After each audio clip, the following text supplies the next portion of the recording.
Hey guys, tonight we're going to do something a little different. We're not just going to talk about history, we're going to slip right into it. Think of it as a kind of gentle time travel, without any of the messy paradoxes or the unfortunate reality that, as a modern person, you do probably have a very bad time with ancient annotation. Don't worry, we're skipping all that. Our journey is one of soft light, warm sand, and the quietest of whispers. So, before you get comfortable, take a moment to like the video and subscribe, but only if you genuinely enjoy what I do here. Your support truly means the world. Go ahead and drop a comment letting me know what city you're listening from, and what time it is for you. I love seeing how far these stories travel. Now, dim the lights, maybe turn on a fan for that soft background hum, and let's ease into tonight's journey together. Close your eyes. Feel the weight of your day. Your week just dissolve. It's lifting, like a fine dust caught in a sunbeam. And as it clears, you find yourself somewhere else entirely. You're not in your room anymore. You're sitting on the gently rocking floor of a simple boat. It's made of bundled papyrus reeds, tied together so tightly that they feel surprisingly solid beneath you. The sun is a brilliant, heavy gold, warming your skin in a way that feels ancient and profound. This isn't just sunlight, it's the light of a god, a deity named Ra, as he makes his daily voyage across a vast, blue sky. You are on the Nile. The air smells of wet earth, blooming lotus flowers, and something else, something clean and elemental. This is the great river that gives life to an entire civilization. The man guiding your small skiff doesn't say much. His skin is the color of baked earth. His hands weathered from a lifetime of handling ropes and doors. He points a finger towards the bank. "Damn it," he says, his voice a low rumble. The black land. You see it clearly now, a strip of impossibly vibrant green, teeming with life, crowded against the water's edge. It's a stark contrast to the endless expanse of pale, shimmering sand that stretches out just beyond it. That, he tells you, is Deshret, the Red Land, the land of chaos, of death, of everything that is not life. You begin to understand, in a way no textbook could ever teach you, that for the people here, the world is a simple, elegant duality, the life of the river, and the vast, empty nothingness that surrounds it. Everything exists in this balance. You drift for what feels like hours. The rhythm of the journey is slow, hypnotic. The only sounds are the gentle lapping of water against the reeds of your boat, the distant call of an ibis, and the soft creak of the oar. Historians, you vaguely recall, still debate just how far up and down this river an ordinary person like you would have traveled. Was the kingdom a truly connected highway of commerce and ideas for everyone? Or did most people live and die within a few miles of their village, their knowledge of the world shaped only by stories told by boatmen like this one? Looking at the endless, unchanging horizon, you suspect the latter might be closer to the truth. The world feels immense, and your boat, impassably small, as the sun begins its slow descent, painting the sky in shades of orange and deep violet. The heat of the day finally breaks. A cool breeze whispers across the water, carrying with it the sounds of evening. From a small village nestled among the palm trees on the bank, you hear the faint sound of music and laughter. And then you see it, a small cat, sleek and poised, steps gracefully onto a clay dike. It wraps its tail neatly around its feet and begins to wash its face with a delicate paw, utterly unconcerned with your passage. It's a simple, domestic scene, yet there's a certain regal ity to the creature, an air of quiet ownership. You watch it, mesmerized. The boatman follows your gaze. He smiles, the rare, gentle expression that softens the lines on his face. He leans a little closer, and his voice is barely a whisper, as if sharing a secret meant only for the river and the coming night. "She's a child of Bastet," he murmurs. The name hangs in the air, unfamiliar yet resonant. Bastet. It sounds like a secret, like the rustle of reeds, like the soft padding of paws in the dust. You don't know who or what Bastet is, but in the way the boatman says her name with a mixture of affection and reverence, you understand that she is important. She is more than just a name. She is a presence, woven into the fabric of this land, as vital and as mysterious as the great river itself. The cat on the shore finishes its grooming, gives a final, lazy stretch, and disappears into the growing twilight. But the question of its mistress, this whispered name, remains with you, rocking gently in the heart of the boat as you drift deeper into the Egyptian night. The night deepens around your small boat, a thick, velvety darkness that the moon can't quite pierce. The stars here are different. They aren't just specks of light. They feel like pinpricks in a heavy blanket, revealing a divine light behind them. You lie back on a pile of woven mats, the gentle rocking of the boat, a cradle for your thoughts. The name the boatman spoke, Bastet, still echoes in your mind, but it's now woven into a much larger tapestry of questions. The boatman, seeing you're not ready for sleep, sits cross-legged at the stern, his silhouette a solid shadow against the star-dusted water. He decides you are ready for a greater truth. He gestures with his chin towards the western horizon, where the last vestiges of twilight have finally faded. Ra has not vanished, he says, his voice a quiet lesson in the dark. He has merely entered the duat, the underworld, but his tone doesn't carry the sense of dread you might associate with such a place.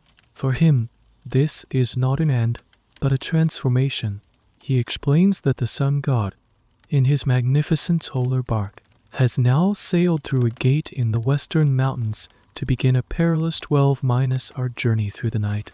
Each hour is a new region of this other world, with its own challenges, its own strange inhabitants, and its own gate guarded by fearsome truly evil beings. This isn't a place of punishment, it's the mechanism of renewal. In the duat, Ra merges with the god of the afterlife, Osiris, becoming a being of revitalized power. His greatest challenge, the boatman explains, is the nightly encounter with Apep, the great serpent of chaos. Apep is the embodiment of everything that threatens the ordered world: darkness, oblivion, non-Midas existence. Every night, the serpent tries to swallow the sun god's boat and plunge creation into eternal darkness. And every night, Ra, defended by a host of other gods, must defeat the serpent. Seth, the god of chaos, ironically becomes the chief defender on the prow of the boat, using his strength to repel the very chaos he represents. It's a cosmic paradox that seems perfectly normal to the Egyptian mind. This daily cycle, you realize, is the single most important story in this entire land. The sun rises because Ra was victorious. The world is safe for one more day because order has triumphed over chaos.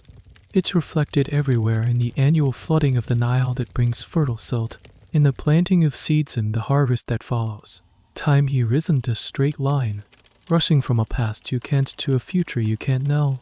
It's a circle, a grand, repeating, predictable cycle of birth, death, and glorious rebirth.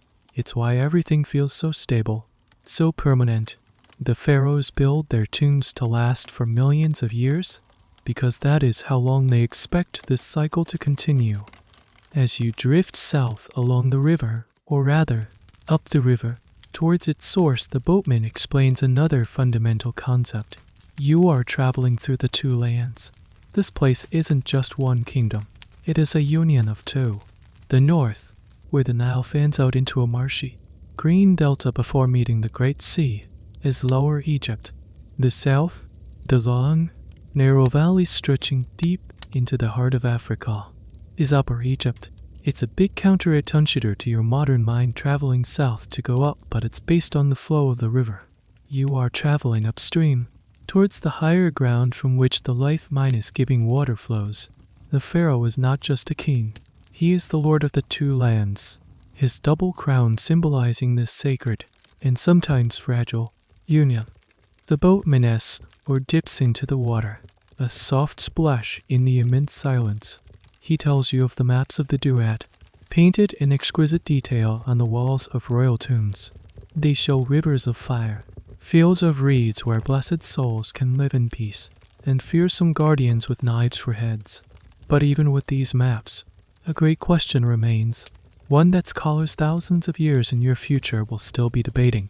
Was the Duat a physical place, a real network of caverns and rivers hidden deep beneath the red land's deserts sands? Or was it a spiritual dimension, a landscape of the soul, existing parallel to the world of the living? Its geography a metaphor for the psychological and spiritual trials one must endure after death. The boatman doesn't have an answer. To him, it is simply real. It is where Ra goes. You must have drifted off at some point, lulled by the story and the river's gentle motion, because when you open your eyes again, the eastern sky is a pale, soft gray, the air is cool and clean, and then it happens. A single, brilliant sliver of gold crests the horizon. It's a moment of pure, undiluted triumph. Ra is reborn.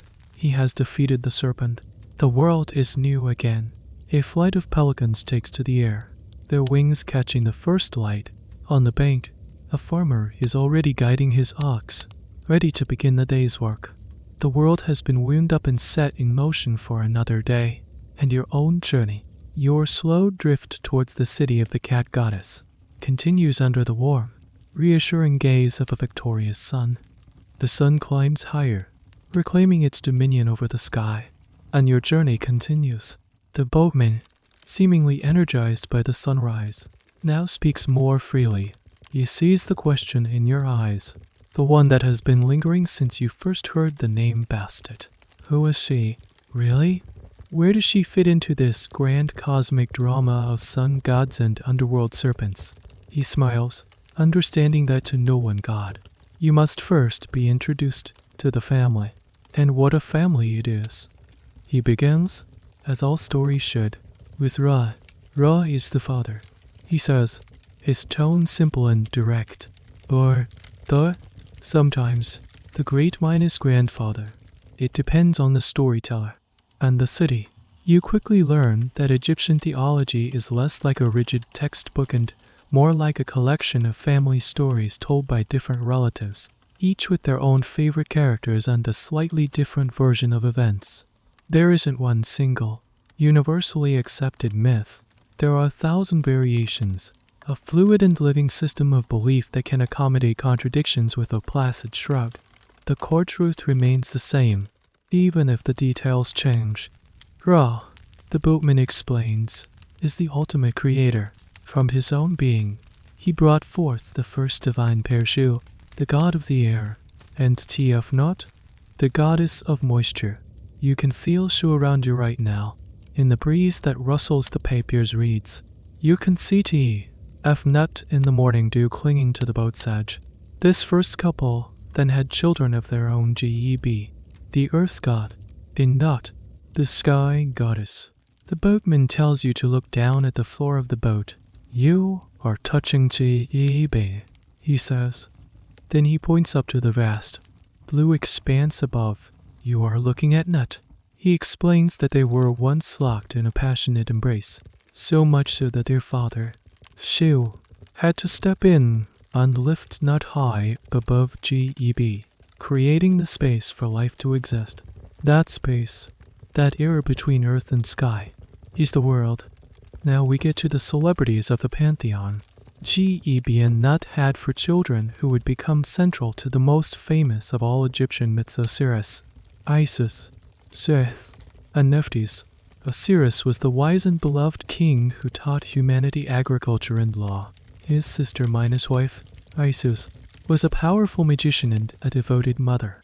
Seth, their brother, was the embodiment of the wild, untamed forces of the desert: strength, ambition, and jealousy.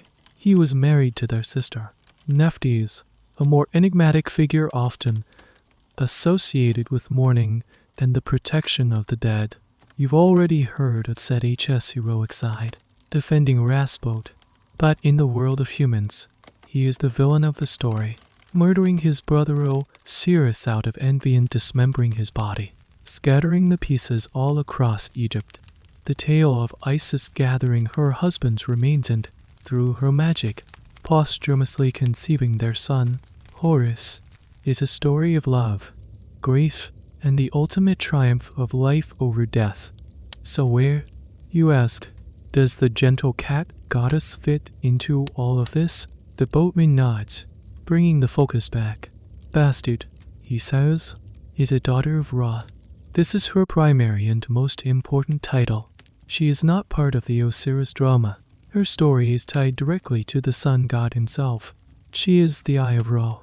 This is a title, a role, shared by several goddesses, including Tefnut, Hether, and a fierce lioness-headed goddess named Sekhmet. The Eye of Ra is a powerful, feminine force that acts as the sun god's agent of vengeance and protection.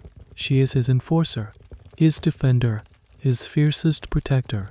And here, the boatman's story takes a turn. He tells you that Bastet wasn't always a graceful cat. In her earliest forms, she was a lioness, a wild, powerful desert predator. This is a fascinating little detail, a piece of divine character development. The shift from a ferocious lioness to a placid domestic cat reflects a deep cultural truth about the Egyptian desire to tame the wild, to bring the dangerous forces of nature into the home and make them protective rather than destructive. The lioness is the untamed power of the sun's scorching heat.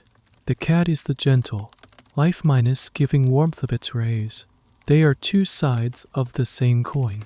A fundamental duality. The boatman pauses, letting this sink in. Even the most learned priests, he admits, argue about the precise family tree. Some say Bastet's mother was Isis. Others say she had no mother, springing forth from Ra alone. Some even connect her to Horus. The official family tree of the gods was incredibly fluid, and historical evidence shows it changed over time, often for political reasons when the pharaoh of one city wanted to elevate his local patron deity over others. It was a divine soap opera where parentage could be retconned to suit the current storyline. As the boatman finishes his explanation, another, larger vessel overtakes yours. It's a merchant ship, its single large sail full of wind, its deck piled high with clay amphorae. The sailors on board are shouting and laughing. Tied to the mast, you see a small wooden cage, and inside it, pacing back and forth, is a cat. Not a sacred temple cat, but a working cat, a pest-controller, a guardian of the grain that is this land's true wealth. You realize that Bastet's importance isn't just mythological, it's profoundly practical. She protects the home, the granary, the very foundation of Egyptian life, from the small, creeping things that nibble away at it in the dark. She is a goddess of the everyday. A protector you might see sleeping on a sunny wall in any village in the two lands, and your journey to her city, her sacred home, now feels less like a pilgrimage to a distant, abstract deity and more like a visit to the heart of the Egyptian home itself. The days on the river blend into a serene and predictable rhythm. Each morning, you witness the triumph of Ra's return. Each day, you drift past an endless panorama of life on the Nile's banks. You see fishermen casting their nets, the flaxen linen catching the light like a spider's web. You see children splashing in the shallows, their laughter carrying across the water. You see fields of wheat and barley, so green they almost hurt your eyes, swaying in the gentle breeze. The world feels ancient, yet vibrantly alive, running on a clock that has been ticking for 1,000 years. Your destination is now a tangible concept, a name spoken with increasing frequency by your guide Bast. In your time, it will be known by its Greek name, Bubastis, but here, now, it is Bast, the domain of Bastet. The city lies in the eastern delta, in Lower Egypt, where the great river begins to fracture into a web of smaller channels as it approaches the Mediterranean Sea. To get there, you must leave the main artery of the Nile and navigate these smaller waterways. The character of the journey changes. The river is no longer a vast, singular highway. It becomes more intimate. The banks closer, the vegetation thicker. The boatman skillfully guides the skiff into a narrower channel. The water shaded by overhanging acacia and sycamore trees. The air grows still, humid. You are entering the delta, the marshy, fertile heart of Lower Egypt. This is a land of abundance, of papyrus thickets so dense they form floating islands, of rich black mud that squelches underfoot. It's also a land of hidden dangers, crocodiles lurking just beneath the surface, hippos whose territorial grunts echo through the reeds. Life and peril are always intertwined here. You spend a night moored beside a small, self-sufficient village. It's a humble collection of mud-brick houses, their flat roofs used for sleeping on hot nights and for drying dates and fish. The air is thick with the smell of cooking fires and baking bread. The village elder, a man whose face is a roadmap of wrinkles, shares a simple meal of barley porridge and dried fish with you and your guide. He asks where you are going. When you say per minus bast, his eyes light up with a warm, knowing look. He tells you his cousin went there last year for the great festival. He speaks of it as a journey of immense joy, a pilgrimage not of somber piety, but of music, laughter, and celebration. He says the whole city seems to purr with a kind of collective happiness. This brings up a curious historical detail. While many religious festivals in the ancient world were solemn, formal affairs, the festival of Bastet was famous, even infamous, for being a massive, kingdom-wide party. The Greek historian Herodotus, who will visit this place a few centuries into your future, will write about it with a mixture of awe and bewilderment. He'll describe barges packed with people sailing towards Bubastis, the women playing kestentasen, the men playing flutes, everyone singing and clapping. He'll write that more wine was consumed at this single festival than in all the rest of the year. It was a release, a moment of pure, unadulterated joy under the watchful eyes of the goddess of happiness. As you prepare to leave the village the next morning, you notice something tucked into the mud-brick wall of the elder's home. It is small, crudely carved wooden figure of a cat. Its ears are chipped and the paint has long since faded. But its purpose is clear. It's a little piece of Bastet, a silent guardian watching over the threshold. It's a reminder that while the grand temple in Bubastis is her official home, her presence is felt everywhere, in the smallest and most humble of dwellings. She is not a distant goddess of kings and priests. She is a goddess of the people. Back on the water, the landscape continues to change. You see more and more signs of organized life. There are official boundary markers, stone stelae carved with the insignia of the local governor, or no march. You pass larger, more organized farming estates, with overseers directing teams of workers in the fields. The river traffic is heavier now. You see barges laden with cattle, boats carrying huge blocks of limestone cut from quarries far to the south, and sleek, official looking vessels with painted eyes on their prows, carrying messengers or tax collectors. You are approaching the center of power, a hub of commerce and religion.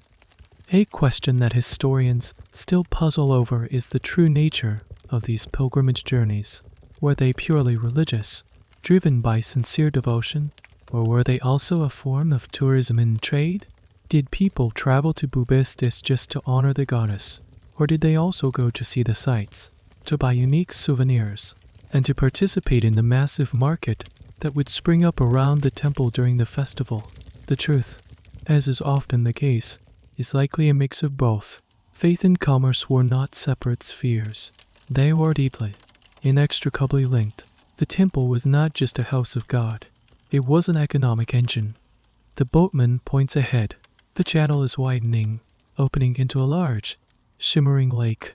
On the far side, nestled between two arms of the river, you can see the dark shapes of buildings rising against the sky. The air itself seems to be changing, humming with a new energy, a low thrum of thousands of lives being lived in one place. You can't make out any details yet, but you know what you are seeing. It's the outline of a city, the domain of Bastet. Your long, slow, meditative journey on the river is coming to an end. A new stage, one of stone and incense and 1,000 sleeping cats, is about to begin as your small boat glides across the lake expanse of water. The city of Bast slowly resolves from a hazy silhouette into a stunning, tangible reality. The first thing that strikes you isn't the grandeur of a single monument, but the harmony of the whole scene. The city isn't built to dominate the landscape. It seems to have grown out of it. Cradled by the shimmering arms of the Nile, the morning sun reflects off the water, casting a dazzling, almost overwhelming light on the whitewashed walls of the houses and temples. It's a city of light, water, and stone. Your guide steers the boat towards a bustling harbor area.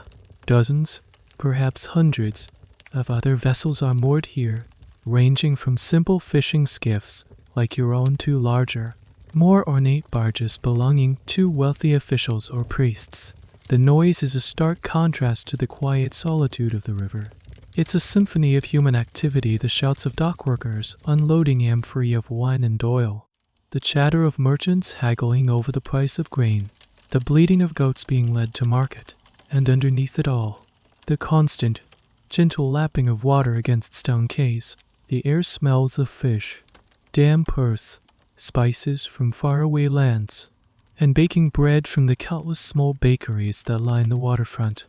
You step off the boat onto solid ground for the first time in what feels like an eternity. Your legs are a bit wobbly, accustomed to the gentle sway of the water. The city rises before you, a maze of narrow, winding streets and closely packed mud-brick buildings. Most houses are 2 stories high. Their walls thick keep out the daytime heat. You see women grinding grain in open courtyards, men weaving linen on simple looms, and everywhere, children playing games with clay balls and wooden toys. It's a living, breathing city, vibrant and full of energy. But your gaze, and the guide's patient direction, is fixed on what lies at the city's heart.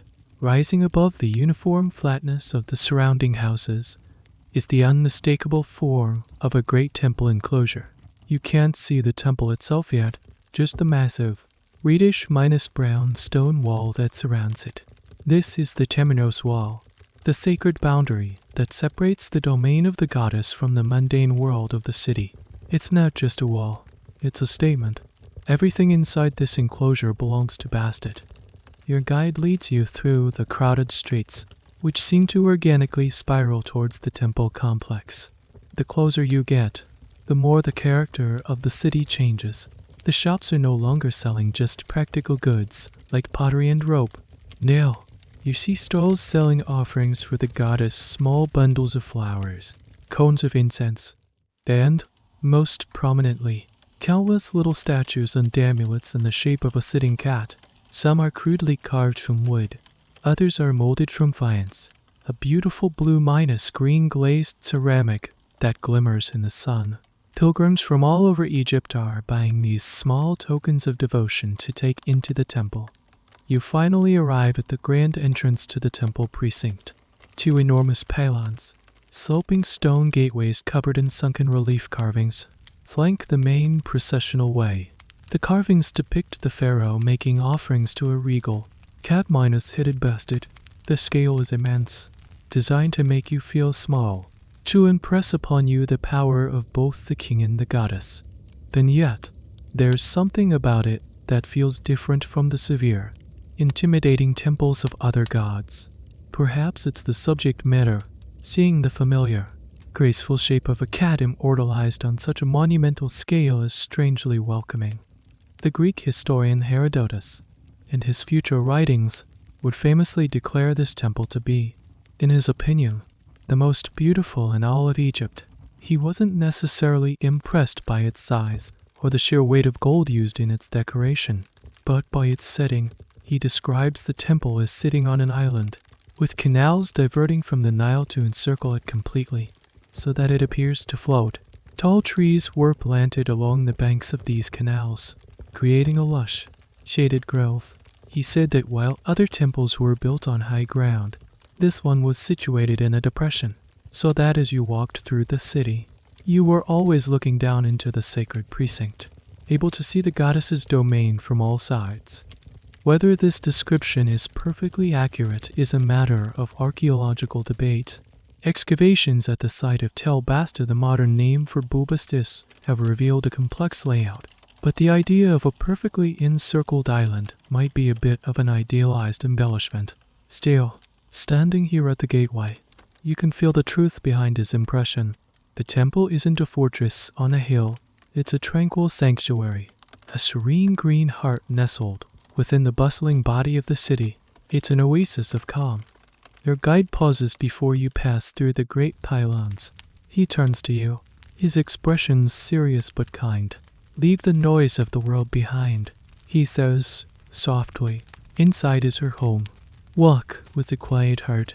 You take a deep breath, the scent of incense growing stronger. You are about to cross the threshold, to leave the world of men and enter the domain of the cat. The world seems to hold its breath in anticipation. The journey is over, but the true experience is just about to begin. You pass through the shadow of the great pylon gate, and the world changes instantly. The cacophony of the city streets fades behind you, replaced by a profound and enveloping calm. It's as if the massive stone walls don't just block sound, they absorb it, creating a pocket of serenity in the heart of the bustling metropolis. You are standing in a vast, open-air courtyard, paved with smooth, sun-warmed flagstones. The scale is breathtaking, colonnades of towering pillars, carved to look like bundles of papyrus reeds, line the sides of the courtyard, their capitals blooming into stylized stone flowers high above your head. The air is still and warm, thick with a heavy, sweet scent of incense, a sacred blend of 16 ingredients like myrrh, juniper, and honey, which is slowly smoldering in bronze braziers. Your eyes are drawn to the center of the courtyard. Just as Herodotus would later describe, the main temple building sits on a raised platform, surrounded by a channel of clear, slow-moving water diverted from the Nile. Graceful stone bridges cross the water, leading to the inner sanctumess. The water is alive with blooming blue and white lotus flowers, their petals open to the sun. The surface of the water reflects the sky and the columns, creating a shimmering, dreamlike double of the temple. Along the edges of this sacred lake, tall sycamore and palm trees provide pools of cool, deep shade. The effect is exactly as intended. You have entered a perfect, ordered, and peaceful microcosm of the Egyptian world, an idealized landscape where nature has been tamed and perfected in honor of the goddess. But it's not just the architecture or the landscape that commands your attention. It's the sound, or rather, the lack of one specific sound. There are no loud prayers being chanted, no grand pronouncements from priests. Instead, the air is filled with a soft, ambient hum. It's the whisper of the breeze through the palm fronds, the gentle buzzing of bees among the lotus blossoms, and something else, the quiet, almost imperceptible, collective purr. It's a sound you feel in your chest more than you hear with your ears. You begin to walk, your sandals making a soft, shuffling sound on the warm stone. Priests move through the space with a slow, deliberate grace. Their heads are shaved, and they are dressed in spotless white linen robes. The simplicity of their attire is stark contrast to the temple's grandeur. They are not rushing. They are not performing for an audience. They are simply going about the goddess's work, ending to the incense burners, sweeping the sacred floors with reed brooms, or simply sitting in quiet contemplation in the shade of a column. There's a sense of timeless routine here, of duties performed without question for generations. You notice other pilgrims like yourself. Some are kneeling before small statues and alcoves, leaving humble offerings of bread and flowers. Others are simply sitting by the edge of the sacred lake, their faces serene as they gaze at the water. There is no urgency. The temple seems to encourage a slowing of time, a deep, collective exhale. Here you learn a peculiar detail about temple life. Not just anyone could enter the most sacred parts of the temple. To approach the inner sanctum where the goddess's statue resided, priests had to undergo intense ritual purification. This wasn't just about being spiritually clean, it was physically demanding. They had to shave all hair from their bodies head to toe because body hair was considered impure. They bathed in the sacred lake multiple times a day and wore only pure linen and papier sandals, as animal products like leather or wool were forbidden in the presence of the divine. This obsession with cleanliness was central to their role as intermediaries between gods and humans. As you wander deeper into the courtyard, you see them.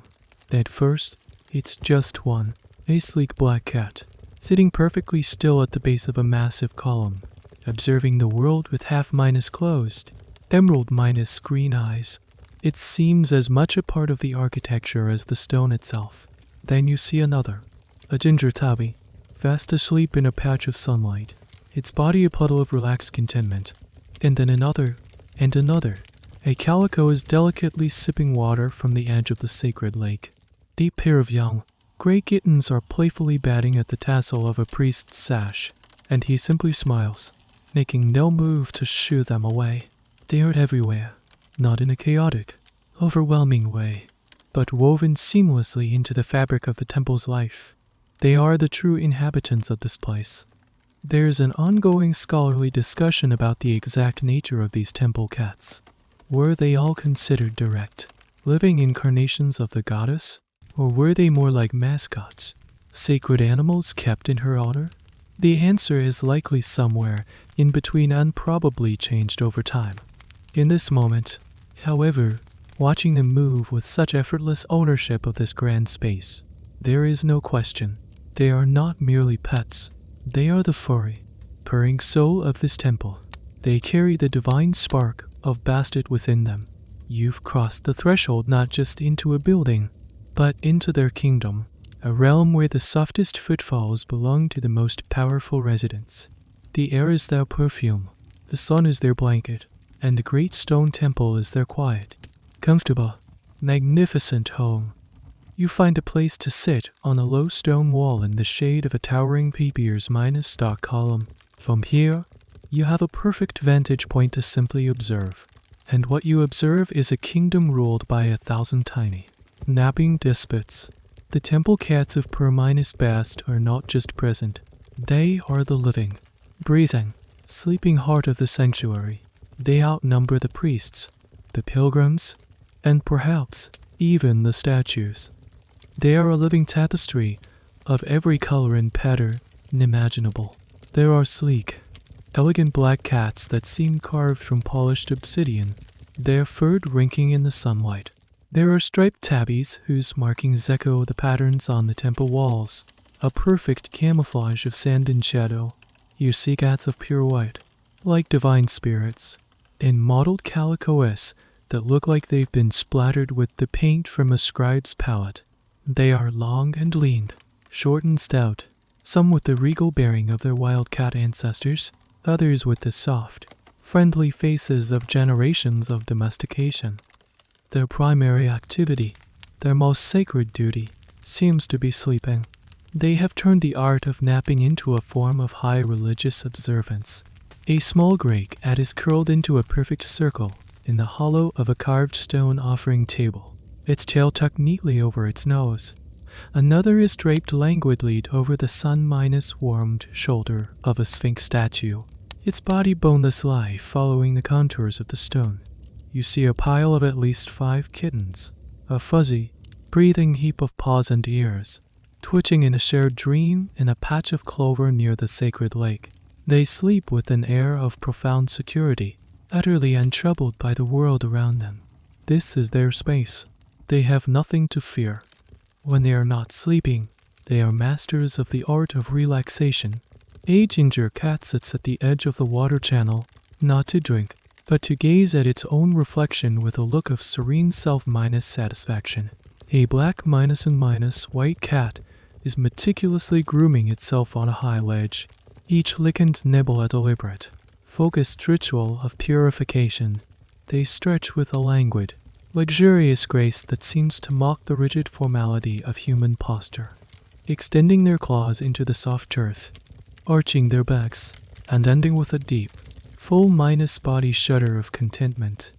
You watch as a high minus ranking priest, his linen robes immaculate, walks slowly along a colonnade. A small tabby cat, seeing him, trots over with its tail held high in a question mark of greeting. It rubs against his ankles, leaving a faint dusting of fur on his pristine robe. The priest doesn't shoo it away. He stops, smiles, and stoops down to gently scratch the cat behind its ears. The cat arches into his touch, its purr now inaudible, rumbling motor of pure bliss. For a moment, the man of God and the small, furry creature are locked in a shared moment of simple affection. It's clear this is not a distraction from his duties. This is his duty.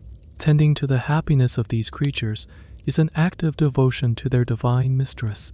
This scene gives you a glimpse into a fascinating aspect of ancient Egyptian law and culture. The penalty for killing a cat, even accidentally, was extraordinarily severe. The Greek historian Diodorus Siculus, writing centuries from now, will recount a story. He witnessed personally a Roman diplomat accidentally ran over an Egyptian cat with his chariot. Despite the pharaohs pleased to the crowd to show restraint for the sake of international relations, an angry mob formed and swiftly executed the Roman on the spot. While this might be an exaggeration, it highlights the deep, almost fanatical reverence these people had for cats. They weren't just animals, they were family, they were protectors, and they were the living avatars of a beloved goddess. Of course, the question of how this all began is still debated by Egyptologists. Why cats? Why not dogs, or gazelles, or some other animal? One theory suggests it was purely practical. Cats killed the mice and rats that threatened the grain stores, and the cobras that might slither into a home. They were the perfect guardians of the household, and this protective role was elevated to a divine attribute. Another theory points to their dual nature, their fierce independence and predatory skill combined with their capacity for gentle affection. They embodied the same duality as Bastet herself, the fierce lioness and the gentle protector. A third, perhaps more whimsical idea, is that they simply charmed their way into the heart of a civilization. Their mysterious, self-possessed nature made them seem like they knew secrets humans could only guess at. As the afternoon sun begins to slant, casting long shadows across the courtyard, the energy of the cats begins to shift. The great nap is ending. One by one, they stretch, they yawn, they begin to move with a renewed, quiet purpose.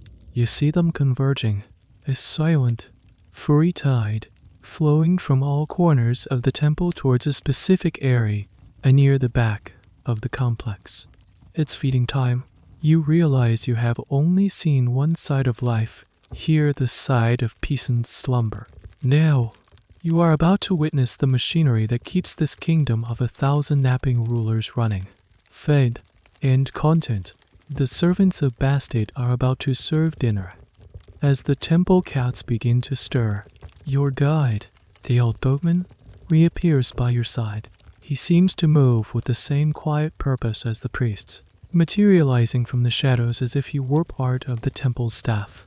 He sees you watching the awakening cats and nods slowly. They are her gentle children, he says, but you must never forget the fire she holds inside. He leads you to a less visited part of the temple complex, a quiet side chapel whose walls are covered in painted reliefs that tell a story far more ferocious than the sleepy scene in the main courtyard.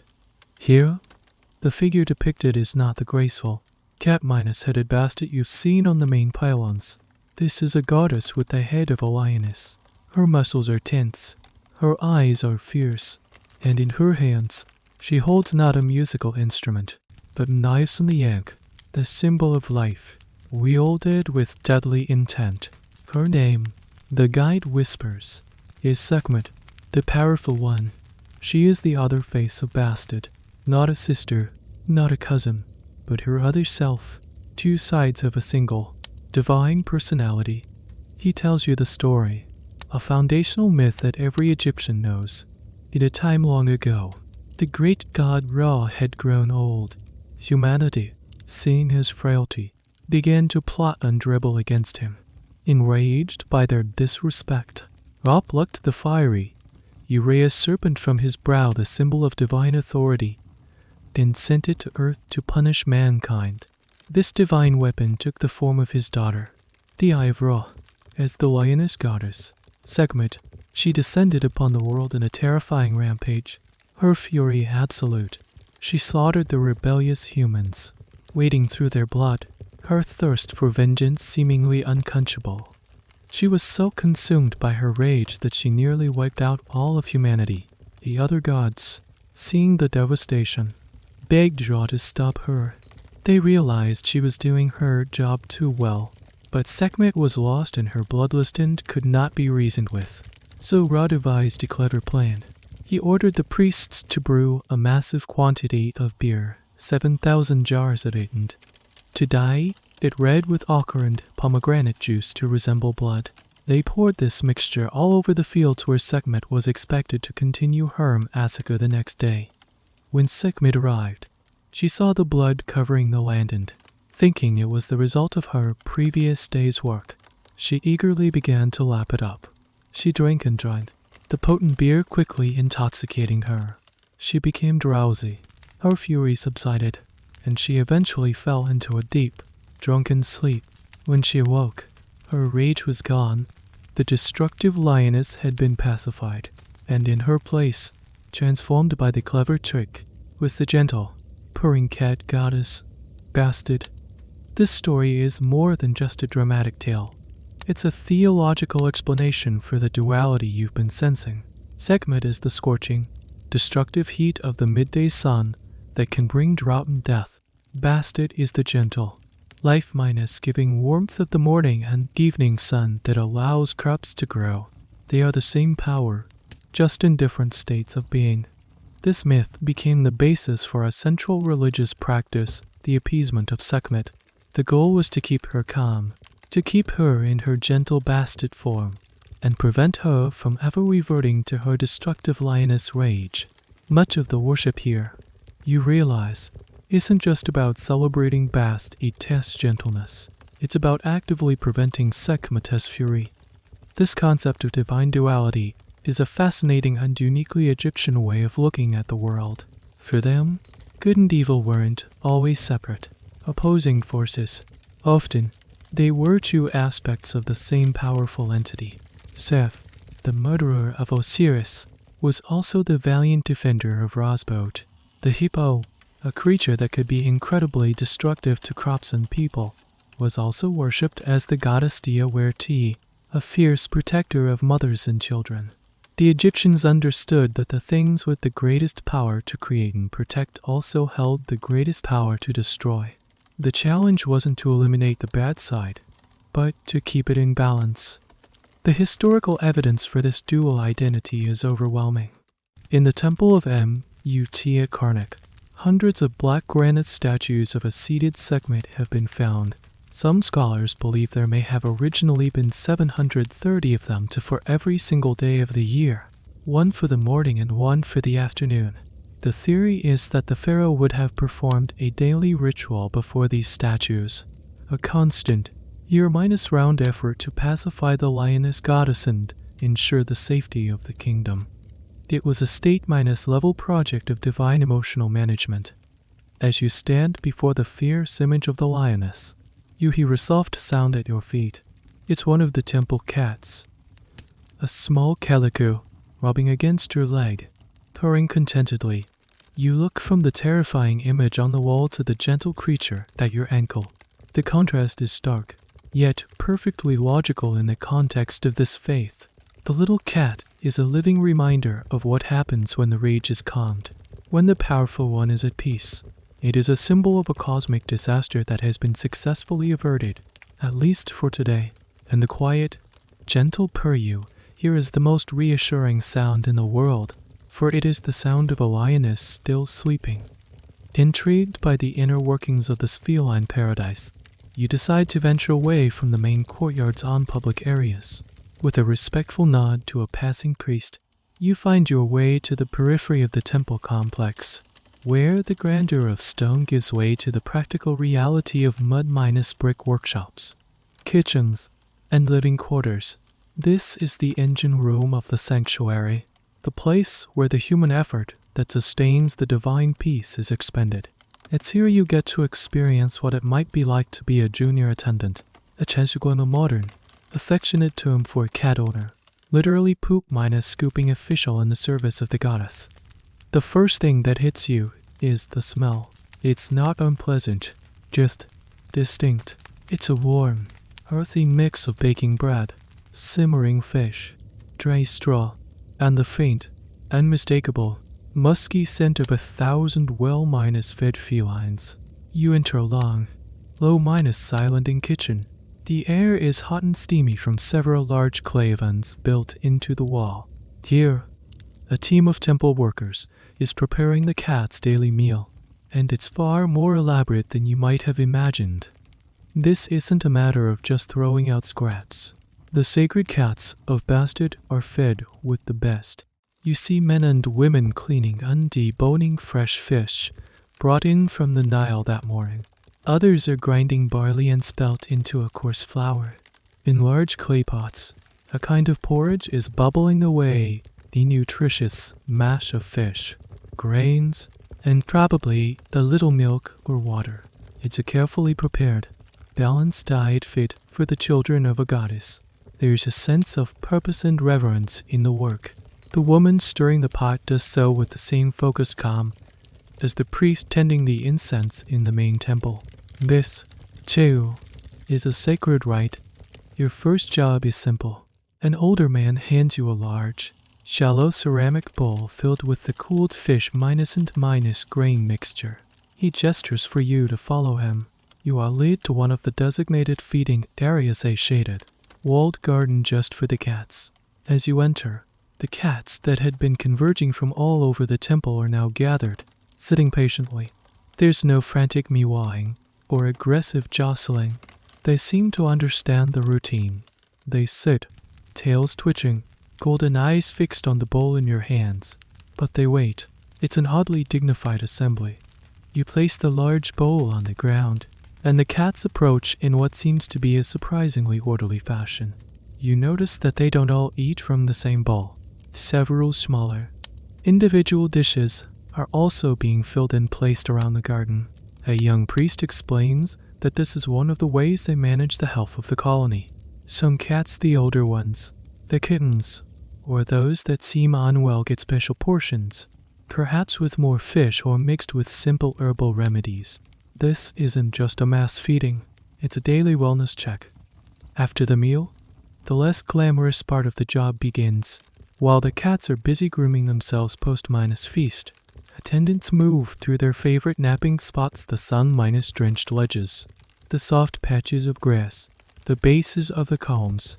They carry woven baskets and small, spade-like tools. Their task is to clean. They clear away any waste, and they replace the soiled straw or linen pads in the designated sleeping boxes with fresh, clean bedding. This constant cleaning is crucial. It's not just about aesthetics. It's about preventing the spread of disease in such a large animal population. The Temple of Bastet must have been one of the cleanest, most hygienic places in ancient Egypt. This meticulous care leads to a fascinating bit of archaeo-zoological evidence. Studies of feline mummies from sites like Bubastis have revealed some surprising details about their lives. Many of these cats lived to be quite old, far older than the average street cat would have. Their bones show signs of healed fractures and other injuries, suggesting they received a form of veterinary care. Priests would have set broken bones and tended to wounds. This wasn't just letting nature take its course. This was active, compassionate animal husbandry. However, there's a more complex and debated side to this. Some of these same studies reveal a darker truth. A significant number of the cat mummies are of very young kittens, often between 2 and 4 months old. Some show evidence of having been deliberately killed, usually by a quick, efficient neck-break. This has led to the theory that temples like this may have also run breeding programs specifically to supply the massive demand for votive offerings. A pilgrim might purchase the kitten to be sacrificed and mummified as an offering to the goddess, a sort of sacred messenger to the divine realm. The historical record is silent on how the priests squared this practice with a deep reverence for the animals. Was it seen as a great honor for the cat, a direct path to the afterlife, or was it a hidden, industrialized aspect of the temple economy that existed alongside the genuine care for the resident adult cats? It's a contradiction that modern minds struggle with, but one that may have seemed perfectly logical within their belief system. For now, your work is done. You've helped prepare the meal, witnessed the dignified feast, and understood the labor required to maintain this sanctuary. As you leave the service area, you see a priest gently stroking a 1-idle tomcat. The cat is missing an ear and its fur is scarred. The veteran of battles fought long ago, yet here, it is safe, cherished, and living out its days in comfort. You realize the role of a Tenshiguan here is more than just manual labor. It is a promise to provide comfort, to maintain order, and to serve the gentle, purring embodiment of a goddess who holds both creation and destruction in her divine paws. Having finished your duties, you find yourself back in the main courtyard, free to simply observe again. With a newfound appreciation for the logistics behind the scenes, you start to notice more subtle details in the behavior of the cats themselves. You quickly realize this isn't just a random collection of felines. You are witnessing a complex, unspoken social structure, a silent hierarchy as rigid and respected as that of the priests. The Temple of Bastet has its own court, with its own nobles, commoners, and jesters. At the top of this furry pyramid is a magnificent, large black cat. Yes, not the most playful or the most affectionate, but he carries an aura of absolute authority. You see him sitting on the most prominent, sun-warmed stone, right at the base of the central shrine. Other cats, when they pass by, seem to give him a wide berth or approach with a kind of cautious deference, sometimes giving a little flick of their ear in what looks like a sign of respect when he decides to drink from the sacred lake. Other cats who are already there will quietly move aside. He doesn't hiss or fight. His presence alone is enough. He is the undisputed king of this courtyard. Then there are the socialites. A particularly beautiful calico cat with striking blue eyes seems to know everyone. She moves gracefully through the temple, rubbing against priests, towing for pilgrims, and gently head-spotting other felines. She is the diplomat, the networker, weaving a web of affectionate connections throughout the entire community. She seems to be on good terms with everyone, from the regal black cat to the shyest of the new kittens. Her currency is charm, and she is fabulously wealthy. You also spot the enforcers. A pair of muscular ginger tabbies often patrol the outer edges of the main feeding area. They don't bully the smaller cats, but they break up any squabbles that might start with a sharp look or a low growl. They are the temple guards, maintaining order and ensuring that meal times remain peaceful. Their authority seems to be acknowledged by all. And of course, there are the hermits, in a quiet, shaded corner, half-minus hidden by a large fern.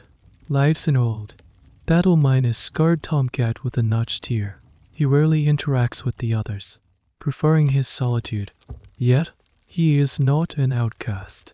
Priests bring him his own special bowl of food, and occasionally, a younger cat will approach and sit near him, not touching, just sharing the quiet space for a while, as if seeking wisdom from an elder. This observation leads you to a fascinating, though perhaps whimsical, question that has been peripherally discussed by animal behaviorists and historians. Did the ancient Egyptians believe they could read the social structures of their animals? Did they assign specific roles and personalities to these cats based on their behavior? And did that, in turn, influence how they were greeted? While there's no direct textual evidence saying that big black cat is the king, the very act of choosing specific cats for specific roles in art and story suggests a deep observation of their individual personalities. The Egyptians were expert animal husbandmen. It's highly likely they recognized and understood the complex social dynamics of the creatures they lived with so closely. One of the more peculiar and specific beliefs about cats in ancient Egypt involved their eyes. They believed that the pupils of a cat's eyes changed with the position of the sun.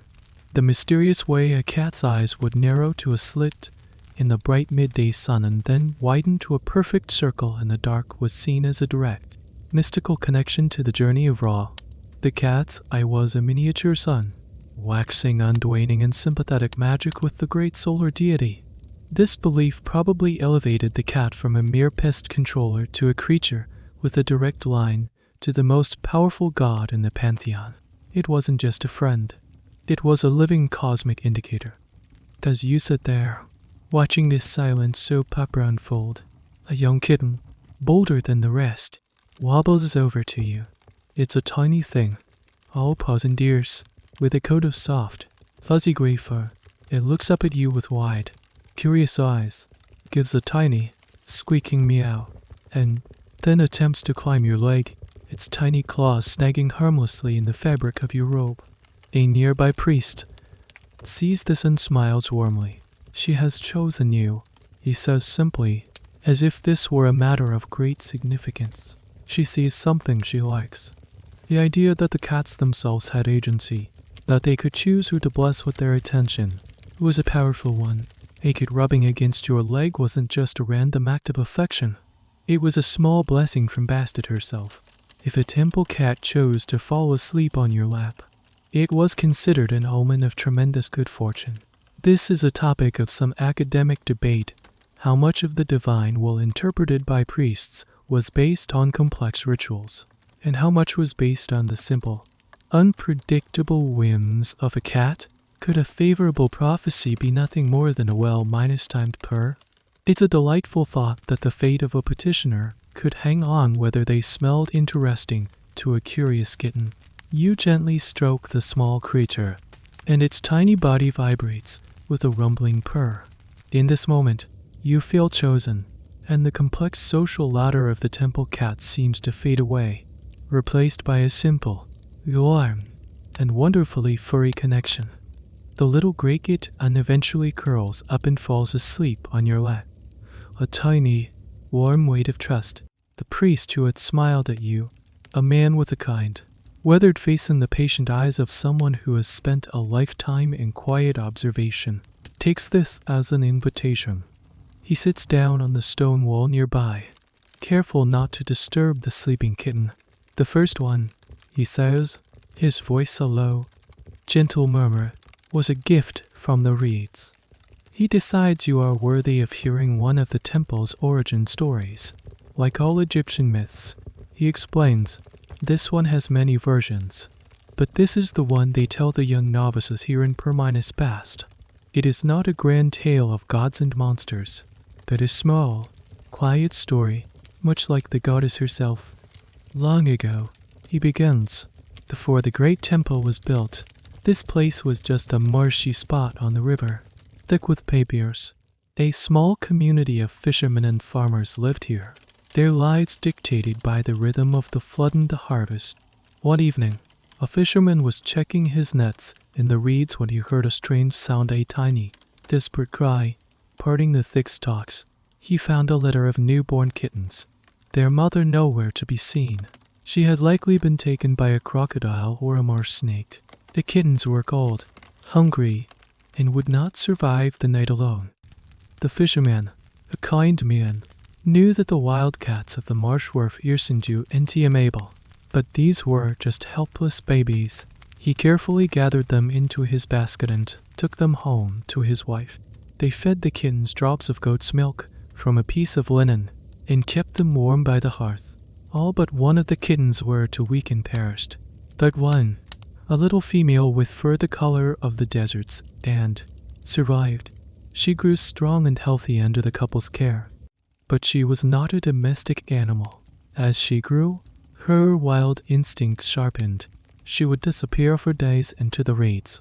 A skilled hunter, yet She always returned to the couple's home for warmth and affection. She was both wild and tame, a bridge between two worlds. More importantly, the couple noticed that since her arrival, their luck had changed. The cobras that once plagued the village were no longer seen near their home. Their small grain store, usually nibbled by mice, remained untouched. The little cat was a guardian. One day, the fisherman was visited in a dream by a tall, graceful woman with the head of a cat.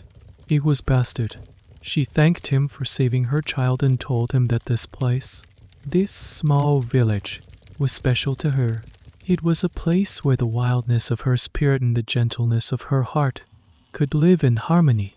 She promised to watch over the village, to bring it prosperity and joy, as long as they always showed kindness to her children.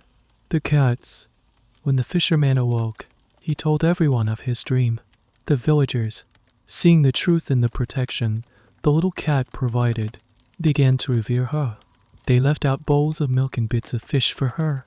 Other wildcats, drawn by the promise of food and safety, slowly began to enter the village, their natural suspicion overcome by the kindness they were shown.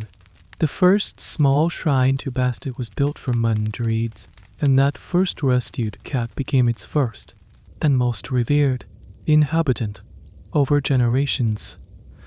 As the village grew into a town and then a city, the shrine grew with it, from reed to mud minus brick, and finally to the magnificent stone temple used in today. This story, the priest tells you, answers the question of why Bastet chose the cat. The dog, he explains, is loyal to its master. The falcon is a tool of the hunt, but the cat is loyal only to itself and to the home it chooses. It offers its companionship and its protection not out of servitude, but as a gift. It cannot be truly owned. This fierce independence, this self-minus possession, is the essence of the divine. To earn the trust of a cat, the priest says, looking at the kitten on your lap, is to be judged worthy by a spirit that does not need you. That is a true honor. It's a beautiful story, but how much of it is historical fact? The process of cat domestication is one of the most hotly debated topics in archaeology. For a long time, the consensus was that cats were first domesticated in Egypt, precisely because of the cultural reverence you're witnessing. However, more recent discoveries have challenged this. In Cyprus, a 9,500-year-old burial site was found containing a human skeleton laid to rest with a cat. This predates the Egyptian evidence by thousands of years, suggesting that humans and cats had a close relationship long before the first pharaohs. The current theory is that cats likely domesticated themselves. They were drawn to human settlements by the proliferation of rodents in grain stores. Humans tolerated, and eventually encouraged, their presence because of this mutually beneficial relationship. The Egyptians may not have been the first to live with cats, but they were the ones who elevated that relationship to the level of divine worship. The priest finishes his story and falls silent, letting the meaning settle. The tale beautifully encapsulates the Egyptian worldview. A small act of kindness to a helpless creature ripples outwards, transforming a humble village into a great city and establishing a bond between the human and divine worlds. The great temple, the powerful priesthood, the kingdom-wide festival, it all began with a simple choice to show compassion to a creature in need. The sleeping kitten on your lap suddenly feels much heavier, weighted with the significance of that first, fateful rescue from the reeds. The old priest, encouraged by your attentive silence, decides to share another story. This one, he says, is not a quiet tale of the marshes, but a grand story from the court of the gods, a tale that explains Bastet's most important role. He gestures towards the sun, now past its zenith and beginning its slow descent towards the west. She is not just a protector of the home, he says. She is the protector of her father, the great Ra himself. He paints a vivid picture for you, one that takes place aboard the magnificent solar bark, the boat of millions of years. As it sails across the sky, you are to imagine Ra, the sun god, seated on his golden throne in the center of the boat. He is the source of all light and life. but he is also ancient, and at times weary. Like any great king, he is surrounded by his court. You've already heard of Seth, the strong armed defender who stands at the prow, spearing the chaos serpent Apep. But Ra's journey is long, and the threats are not always so direct. The sheer monotony of the eternal voyage, the constant struggle against darkness, can weigh upon the spirit of even a god. Sometimes, the priest explains, Ra's heart would grow heavy with anger or despair. He would become sullen and withdrawn, his light threatening to dim. This was a cosmic crisis. If Ra's mood soured, the sun itself might refuse to shine, the crops would fail, and the world would fall into a gray, joyless twilight. When this happened, none of the other gods, for all their power and wisdom, could soothe him. Thoth, the god of knowledge, would offer wise counsel, but Ra would not listen. Isis, the great magician, would try her spells, but they had no effect on the sun god's melancholy. It was in these moments that his daughter, Bastet, would step forward. In her hands, she would hold her sacred instrument, the sea drum, but she wouldn't just play music. She would begin to dance. It was not a solemn, ritualistic dance, but a wild, joyous, and sometimes even comedic performance. She would leap and spin, her movements full of life and energy, a stark contrast to the gloom that had fallen over the divine court.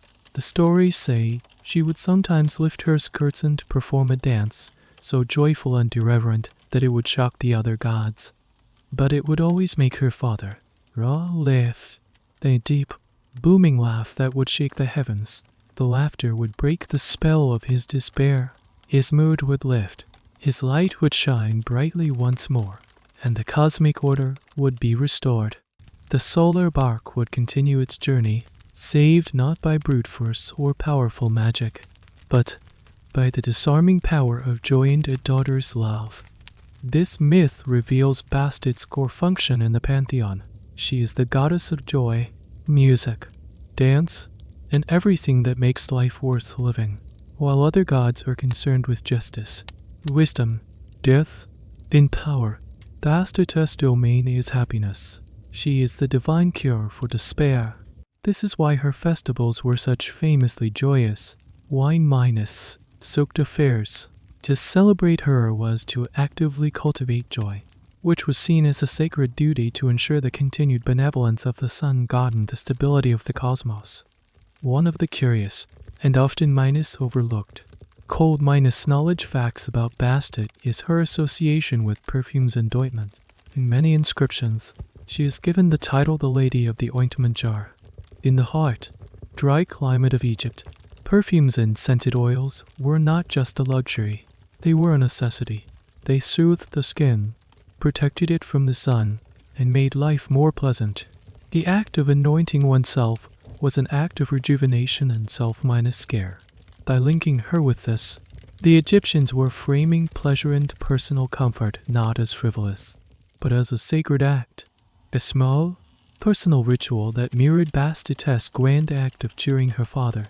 Putting on perfume was a way of participating in cosmic renewal. Of course, the academic world still has debates about the evolution of this myth. Some scholars argue that in the earliest periods, the role of divine cheerleader belonged primarily to Hathor, the cow-headed goddess of love, music, and motherhood, who also held the title Live Ra. As Bastet's cult grew in prominence, especially in the Delta region, she began to absorb many of Hathor's attributes. The two goddesses became so closely linked that they were often synchronized, fused into a single deity, Hathor minus Bastet. It's a classic example of how the Egyptian pantheon was never static. Gods and goddesses would merge, borrow attributes, and shift roles depending on which city and which dynasty held political power. Theology often followed politics. The old priest doesn't speak of such academic complexities. For him, the truth is in the story. He looks up at the sky, then back at you. Power can build a temple, he says, gesturing to the grand columns around you. Wisdom can write the laws, but only joy, can make the sun want to rise in the morning. He falls silent, letting the simple profundity of that statement hang in the warm afternoon air. The sleeping kitten on your lap gives a little twitch and a soft sigh, a perfect embodiment of the contentment his goddess champions.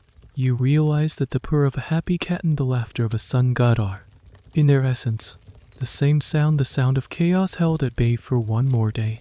Your conversation with the old priest has left you with a new lens through which to see the temple. You are no longer just observing cats and stones. You are seeing the physical manifestations of joy, music, and cosmic balance. As if on cue, a procession of junior priestesses emerges from a side chamber, and the air fills with a new sound, a sound you haven't heard before in the temple. It's a gentle, rhythmic, and strangely captivating metallic jingling. The priestesses, all young women dressed in the same simple white linen as the male priests, are holding a unique musical instrument. It consists of a U-shaped metal handle, like a large fork, with a crossbar at the top. Several metal rods are threaded loosely through holes in the sides of the handle, and on these rods are small metal discs, like tiny cymbals. As the priestesses walk, they gently shake the instruments, and the discs rattle against the rods, creating a sound that is part a jingle, part a wrestle, and part a soft whoosh, like wind through dry reeds. The sea-strum, the old priest beside you whispers, his eyes lighting up, the sound that soothes the powerful and frightens the wicked. He explains that this is Bastet's sacred instrument, the very tool she used to create the rhythm for her life-saving dance before Ra. Its sound is her voice, made tangible. The procession moves slowly towards the main shrine, their steps synchronized to the gentle rhythm of the sea strums. The sound is not loud or intrusive. It's mesmerizing.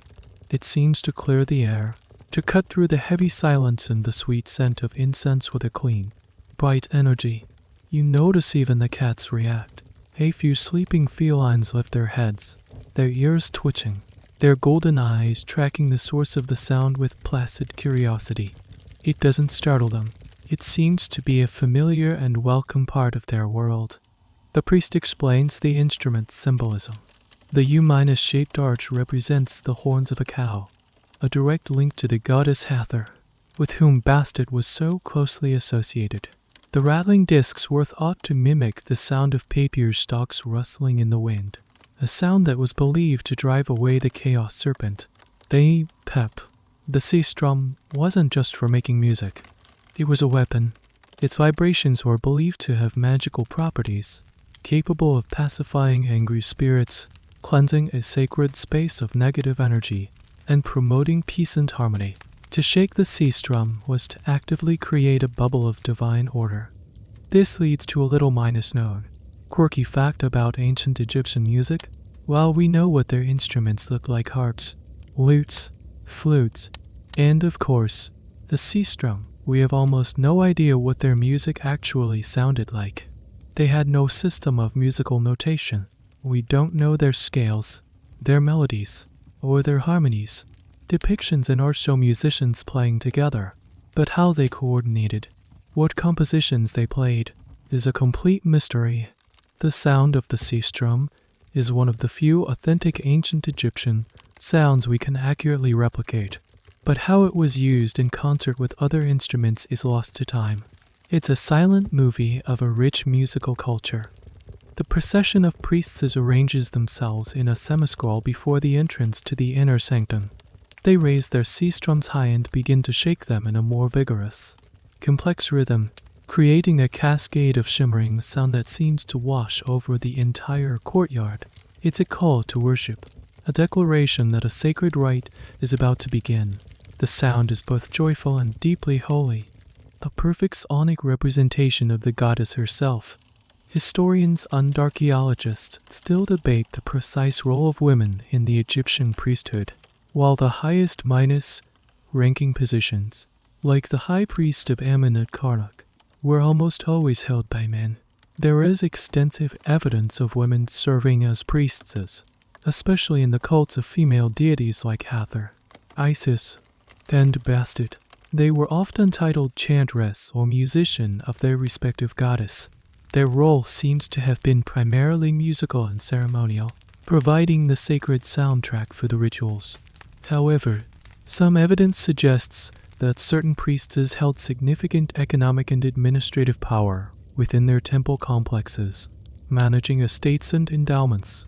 The exact scope of their authority is a lively area of ongoing research, piecing together a more balanced picture of gender roles in the religious life of ancient Egypt. As the sea strums reach a crescendo, the great cedar minus wood doors to the inner shrine begin to open, moved by unseen hands from within. The sound seems to pour into the darkness beyond, cleansing the path for the ceremony to come. You realize the sea strum is a key. Its sound doesn't just accompany the ritual, it enables it. It creates the specific sacred frequency required for communication with the divine. The lead priestess, a woman of striking poise, steps forward. She is not shaking a sea strum. She is holding a small, exquisitely carved alabaster jar, the Lady of the Ointment Jar. The priest's earlier words echo in your mind. The ceremony you are about to witness is not one of grand pronouncements, but of gentle, pleasant things: music, dance, and perfume. It's a ritual designed not to beg or bargain with the divine, but to create an atmosphere so full of joy and beauty that the goddess simply cannot resist being present. The shimmering, rustling sound of the sea strums is the sound of her arrival. The captivating sound of the sea strums and the palpable sense of serene celebration transport you. You close your eyes for a moment, and the scene in the temple courtyard dissolves, replaced by a far larger, more chaotic, and infinitely more joyous vision. You are no longer a quiet observer in the temple. You are now swept up in a memory, a historical echo of the great annual festival of Bastet, an event so famous that tales of it would travel all across the ancient world. The city of Bubastis is unrecognizable. The usual hum of daily life has been replaced by a roar. The streets, which were merely bustling before, are now a solid, moving river of humanity. People from every corner of the two lands have converged here. You see Nubians from the far south, their skin darker, their clothing brightly colored. You see merchants from the Levant, their beards curled in foreign styles, and even a few pale minus-skinned, curious Greeks, their mouths agape at the spectacle. The air is thick with the smells of roasting meat, spilled wine, and 1,000 different perfumes. Your vantage point is a crowded barge on one of the canals leading to the temple. The boat is dangerously overloaded with people, but no one seems to care. Every vessel on the water is the same, a floating party packed shoulder minus to minus shoulder with revelers. The mood is ecstatic. A group of men at the front of your barge are playing flutes and hand minus drums, setting a driving, infectious rhythm. A circle of women in the center are clapping and singing. Their voice is loud and joyful. They are not performing for an audience. They are lost in the spirit of the moment. The Greek historian Herodotus, your fellow tourist from the future, described this scene with a journalist's eye for detail. He noted that as the barges passed by towns along the riverbanks, they would pull in close to the shore. The women on the boats would shout and jeer at the women on the land in a form of ritualized, good minus natured mockery, a playful verbal sparring match that was apparently part of the tradition. Some of them, he wrote with a touch of scandalized fascination, would also lift their robes and dance with abandon. It was a complete inversion of the usual, decorous social norms. It was a sanctioned, holy chaos. The sheer scale of the celebration is difficult to comprehend. Herodotus claimed that as many as 700 people attended this festival, men and women though not children. He specifies, while that number is almost certainly a wild exaggeration, archaeologists estimate the city itself could probably only hold a fraction of that. It conveys the impression the event made. It was, without a doubt, the single largest and most popular public gathering in all of Egypt. It was bigger than any royal coronation, more populated than any military parade. This mass pilgrimage highlights a fascinating aspect of Egyptian society, their love for a good party. While we often think of them as a solemn people obsessed with death and the afterlife, the reality is that their calendars were packed with religious festivals. And many of them, like this one, were focused on joy and communal celebration. The festival of Bastet was the ultimate expression of this. It was a national holiday, a collective letting minus hair, and, as Herodotus famously noted, more wine of the grape is consumed at this festival than in all the rest of the year. This wasn't just casual drinking, it was ritual intoxication. To get drunk at the festival of Bastet was to enter a state of religious ecstasy, to shed one's inhibitions and connect with the wild, joyful spirit of the goddess.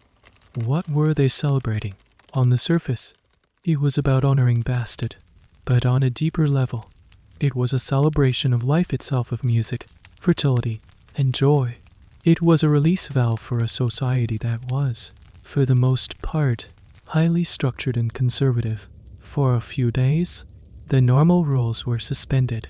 You could sing as loud as you wanted, dance as wildly as you felt, and connect with your fellow Egyptians in a shared state of euphoria.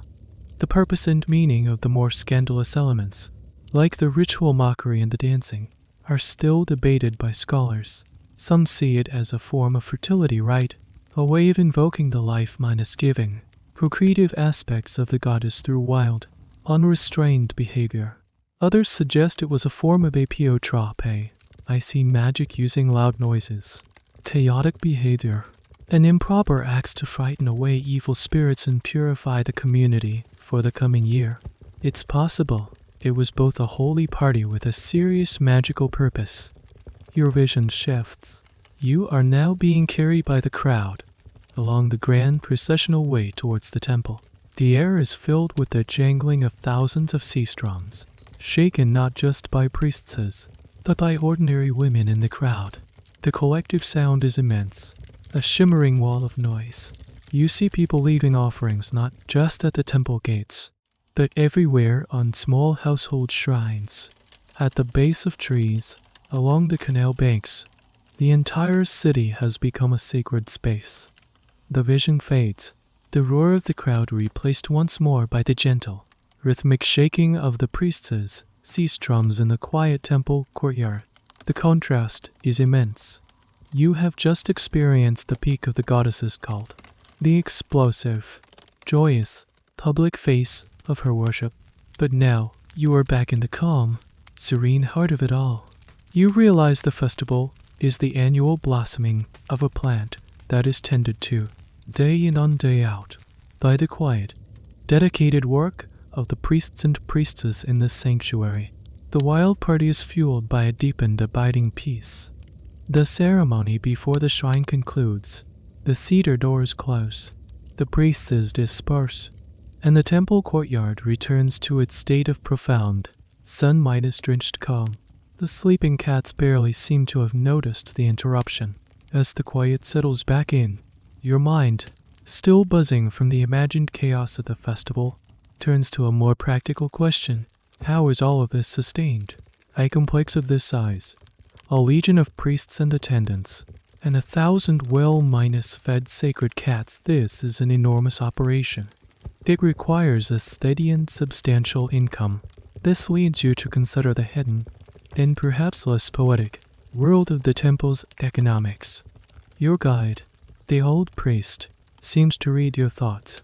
He leads you away from the central courtyard again, this time towards a series of long, low buildings that look like warehouses. This, he explains, is the temple treasury and storehouse.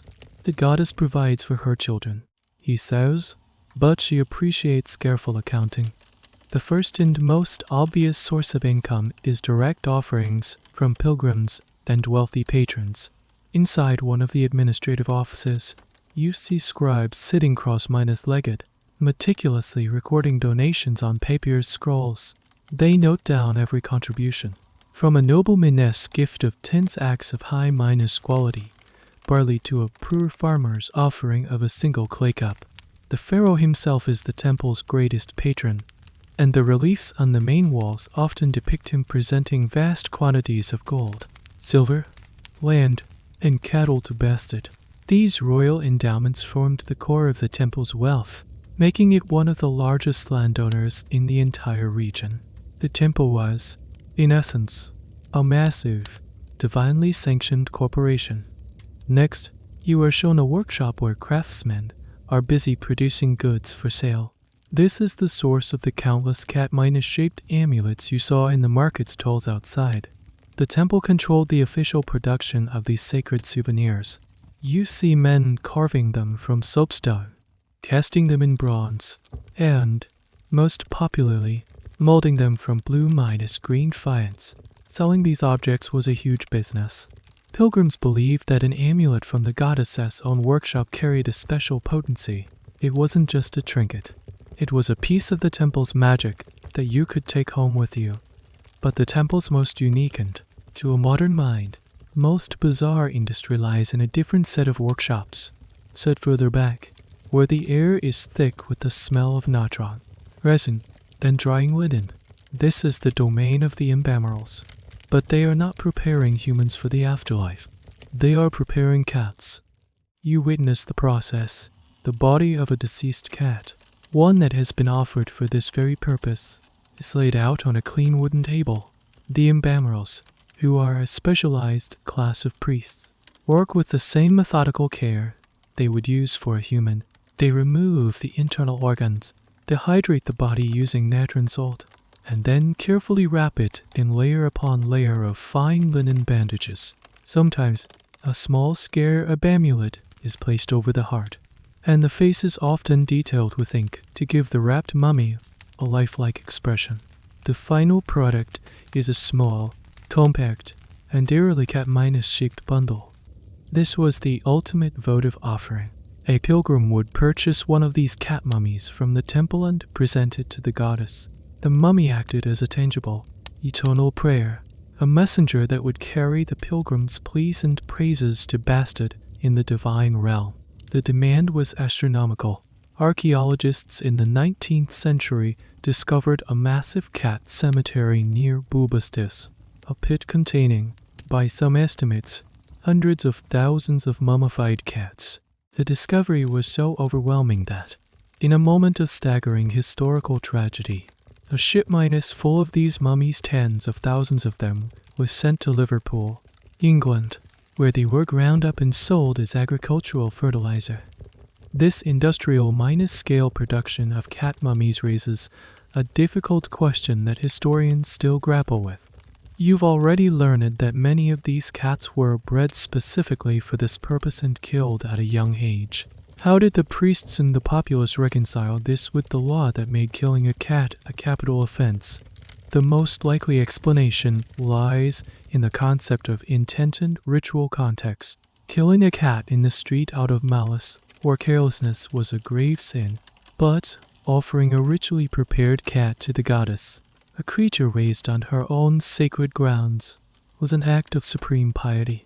The animal wasn't just being killed, it was being sacralized, transformed into a divine messenger. It's a fine distinction, but one that was fundamental to their worldview. The cat wasn't a victim, it was a promotion. As you leave the embalming workshop, you understand the temple's economy is a perfect circle. The temple owns the land that grows the grain to feed the people. The people give offerings to the temple. The temple uses those offerings to fund workshops that make amulets and mummies. The people buy the amulets and mummies to give back to the temple as offerings. It's a self-sustaining system, fueled by faith, and managed with the meticulous detail of a master accountant. You look back at the main courtyard, where the living cats are napping peacefully in the sun, oblivious to the vast economic and industrial machine dedicated to their species. They are the beautiful, serene public face of a complex and powerful institution, the beloved mascots of a multi-million-step-in enterprise. Their purrs are not just sounds of contentment, they are the hum of a divine economy running smoothly. Your tour of the temple's economic engine has left you with a newfound respect for its organizational genius. Now, you find yourself drawn back to one of the smaller workshops, the one where the faience amulets are being made. You want to see the creation of these small, personal tokens of faith up close. An artisan, a man with clay minus stained hands and a patient smile, notices your interest and beckons you closer. He shows you the whole process. It starts not with clay, but with finely ground quartz or sand. This is mixed with a small amount of natron or plant ash, which will act as a flux, and a bit of copper, which will provide the iconic blue minus green color. This paste minus like mixture is then pressed into small, open minus faced clay molds. The molds themselves are works of art, intricately carved in the negative image of a sitting cat, sometimes holding a kitten, sometimes wearing a protective necklace. The artisan hands you one of the molds to inspect. It's cool to the touch. Running your finger over the indentation, you can feel the tiny, precise details, the curve of the tail, the point of the ears, the serene expression on the face. He then shows you how he presses the sandy quartz paste into the mold, ensuring it fills every crevice. Once the mold is filled, it is not removed. The whole thing, mold and paste, is placed into a kiln. This is where the magic happens. As the object is fired, the flux in the mixture causes the quartz particles on the surface to melt and fuse, forming a glassy, smooth glaze.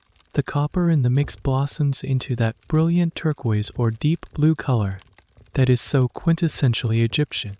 When the mold is cooled and broken away, what emerges is a shimmering, vibrant, self-minus glazed object.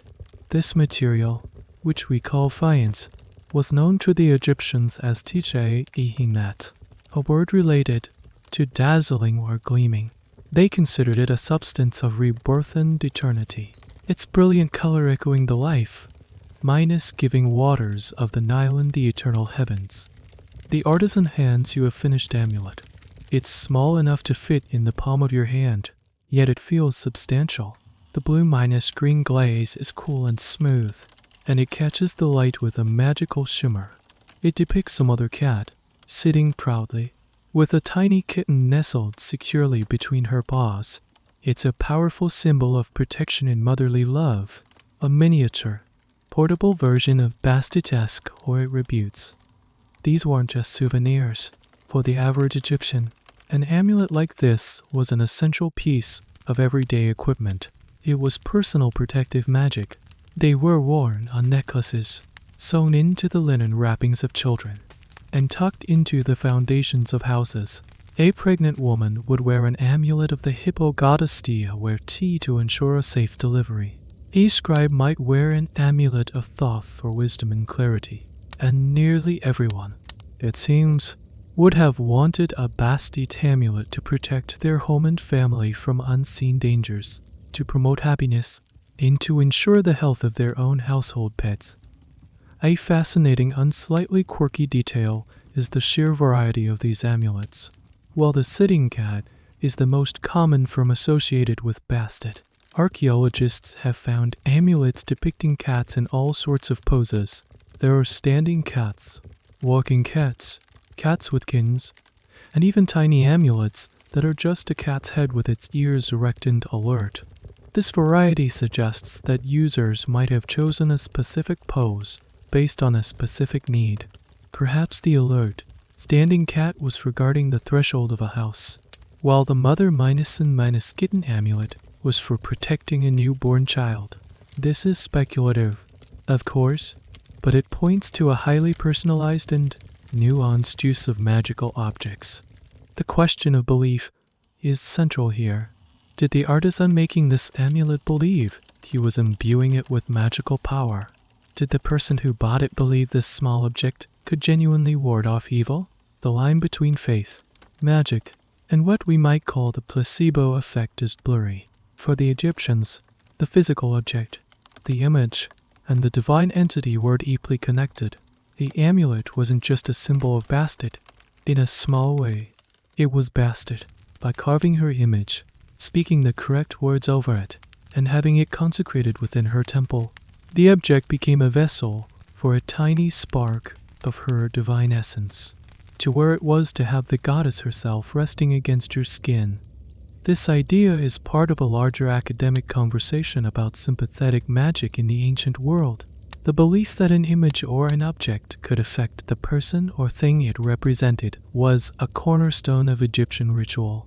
It's why they opened the mouth of a mummy, so the statue could speak indeed in the afterlife. It's why they would create execration texts, writing the name of an enemy on a clay pot and then smashing it to magically harm them.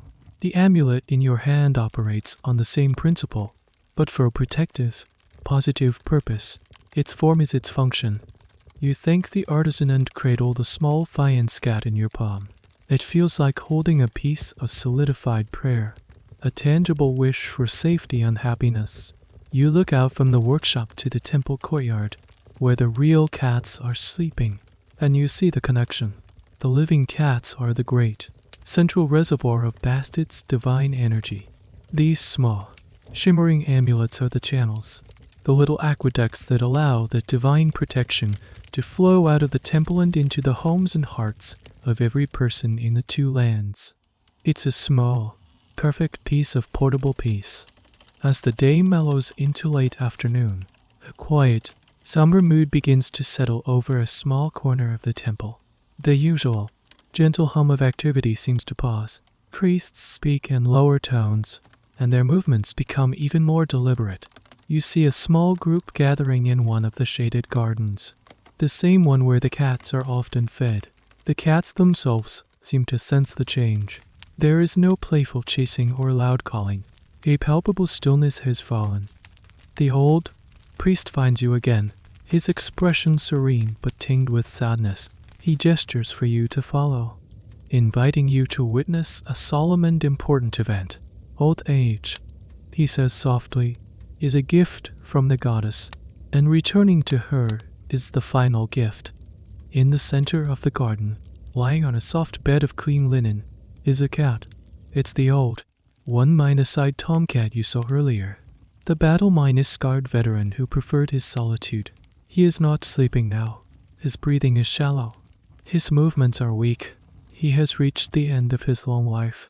The senior priestess, the same one who led the sea-strum ceremony, is kneeling beside him, gently stroking his scarred fur.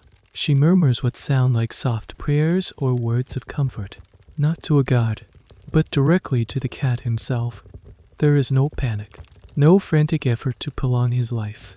There is only a quiet, respectful acceptance. The other priests and attendants form a loose, silent circle, their heads bowed. It is a vigil. They are not just waiting for an animal to die. They are bearing witness to the departure of a sacred being. They are ensuring his passage from this world to the next is peaceful and honored. You watch as the old cat gives a final, soft sigh, a gentle release of breath, and then lies still. The priestess places her hand over his heart for a moment, then closes his one good eye. The deep, collective silence hangs in the air. It is not a moment of loss, but of transition. What happens next is remarkable. The priestess carefully lifts the small, limp body and places it reverently on a clean, wooden ray. Two attendants bring forth a bowl of water from the sacred lake and a clean cloth. The priestess begins to wash the cat's body, cleaning its fur with the same tenderness one would show a departed human family member. This is the first step in the purification process, preparing the vessel for its journey to the afterlife. This scene provides a glimpse into the profound Egyptian attitude toward death. For them, death was not an end. It was a doorway to another, eternal existence. The grief they felt was real, but it was tempered by the absolute certainty that the deceased, whether human or a sacred cat, was embarking on a journey to a better place, the field of reeds, a perfect, idealized version of the Nile Valley where they would live forever. The funeral rites were not just about mourning. They were a crucial set of practical steps to ensure the traveler reached their destination safely. A fascinating and somewhat morbid tidbit of information comes from Herodotus, who described the mourning practices for a deceased house cat in a regular Egyptian family. He wrote that when a family cat died of natural causes, All the inhabitants of the house would shave off their eyebrows as a sign of mourning. They would remain in this state of grief until the eyebrows grew back. This physical act demonstrated the depth of their loss and the importance of the cat within the family unit. The grief you are witnessing in the temple is a more formalized, priestly version of a sorrow that was felt in homes all across the kingdom. The level of reverence shown to these temple cats has led to some scholarly debate. Was this intense mourning and elaborate preparation for the afterlife afforded to all the temple cats, or only to a select few who were considered particularly sacred or had lived to a great age? Given the sheer number of cats in the temple and the industrial scale of the mummy production, it seems unlikely that every single one received such a personalized, heartfelt send minus off. It's more probable that there was a hierarchy. The long minus term residents, the kings and elders of the cat community like this old Tom, were treated as departed royalty. The younger cats bred for votive offerings were likely treated with respect, but their passing was part of a more routine, impersonal process. It's a pragmatic distinction that reflects the complex realities of managing such a unique institution. The priestess finishes her purification. The cat's body is then wrapped in a fresh linen shroud. She says a final prayer, her voice clear and calm in the quiet garden. She is not speaking to Bastet, asking her to receive the spirit. She is addressing the cat directly. Oh, great cat, you do not die. You live on. You now walk the path to the beautiful west. May your journey be swift. May you find the fields of reeds to be pleasant. The small, shrouded body is then carried in a solemn procession, leaving the garden and heading towards the Embark's workshop you saw earlier. The other cats watch the procession go, their golden eyes unblinking. There is no fear, only a strange, quiet understanding. The journey of the old warrior is over in this world, but in the next, it is just beginning. He is not just a dead pet. He is a soul embarking on the most sacred journey of all, and the entire temple has paused to honor his departure. You feel compelled to follow the small, solemn procession. The journey of the old tomcat isn't over, and you need to see it through. The procession moves from the sunlit garden of the living to the cool, shaded workshops of the dead. You are Raymine centering the domain of the Embarks, but this time, the atmosphere is different. It's not the detached, almost industrial mood of producing votive offerings. This is a bespoke, deeply personal ritual. This is not mass production. This is art. The shrouded body of the old cat is placed upon a special table, smaller and more ornate than the others. The head of the embalming workshop, a priest who holds the title overseer of the mysteries, approaches. His role is sacred, steeped in ancient knowledge passed down through generations. He is, for this ritual, the earthly representative of Anubis, the jackal Minos-headed god of mummification in the afterlife. He doesn't wear a mask, but his focused, solemn demeanor gives him an otherworldly air. The ritual begins. The priest makes a small, precise incision in the cat's abdomen. Using specialized bronze tools, tiny hooks and knives, he carefully removes the internal organs, the stomach, the intestines, the liver, and the lungs. It is done with surgical precision and profound respect. These organs, he explains to a young apprentice watching intently, are the first things to decay. They must be removed to preserve the body, but they are not discarded. They are washed with plum wine, treated with spices, and placed into 4 miniature canopic jars, each one protected by one of the 4 sons of Horus. It's the exact same procedure that would be used for a human pharaoh, just scaled down. The body cavity is then rinsed with wine and packed with bundles of natron, a naturally occurring salt mixture harvested from the dry lake beds west of the Nile. The entire body is then buried in a large pile of the same salt. The priest explains that the natron will spend the next 40 days drawing out every bit of moisture from the tissues, completely desiccating the body and preventing decay. This 40-day period is not arbitrary. It mirrors the time the star Sirius is absent from the night sky. a period of cosmic renewal. The body is not rotting, it is transforming. This meticulous process reveals a fascinating cold-knowledge fact about Egyptian mummification. They almost always left the heart in place. The heart, was believed to be the seat of intelligence, emotion, and memory, the very essence of the person or creature. In the afterlife, the deceased would face the weighing of the heart ceremony.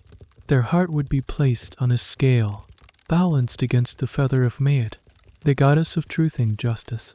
If the heart was lighter than the feather, it meant the deceased had lived a good life, and they were granted entry into the eternal paradise of the field of reeds. If it was heavier, weighed down by sin, the heart would be devoured by a terrifying crocodile-lion-hippo hybrid monster named MMIT, and the soul would be utterly destroyed. Leaving the heart in the body was the single most important step in ensuring a successful afterlife. Even this old tomcat would need his heart for the final judgment. After the 40 days of drying are complete, a process you experience in a compressed narrative minus fast minus forward. The body is brought out. It is now stiff, light, and perfectly preserved. The priest then begins the final, most intricate stage, the wrapping. He uses long strips of the finest linen, hundreds of yards of it. He starts with the individual paws, wrapping each toe separately, then the legs, the tail, and finally the torso and head. With each layer, he tucks in small amulet, say DJ head pillar for stability, a scarab for rebirth, and of course, a small faience bastet for protection. He whispers prayers and magical spells as he works, binding the magic into the very fabric of the wrappings. The level of detail is astonishing. The final layers are applied with such skill that they perfectly recreate the shape of the living cat. Sometimes, the face is painted onto the linen, with the whiskers and eyes carefully drawn in black ink, giving the mummy a serene, lifelike expression. The one-eyed tomcat is given to perfect eyes in his linen visage, his scars and imperfections of life smoothed over for eternity.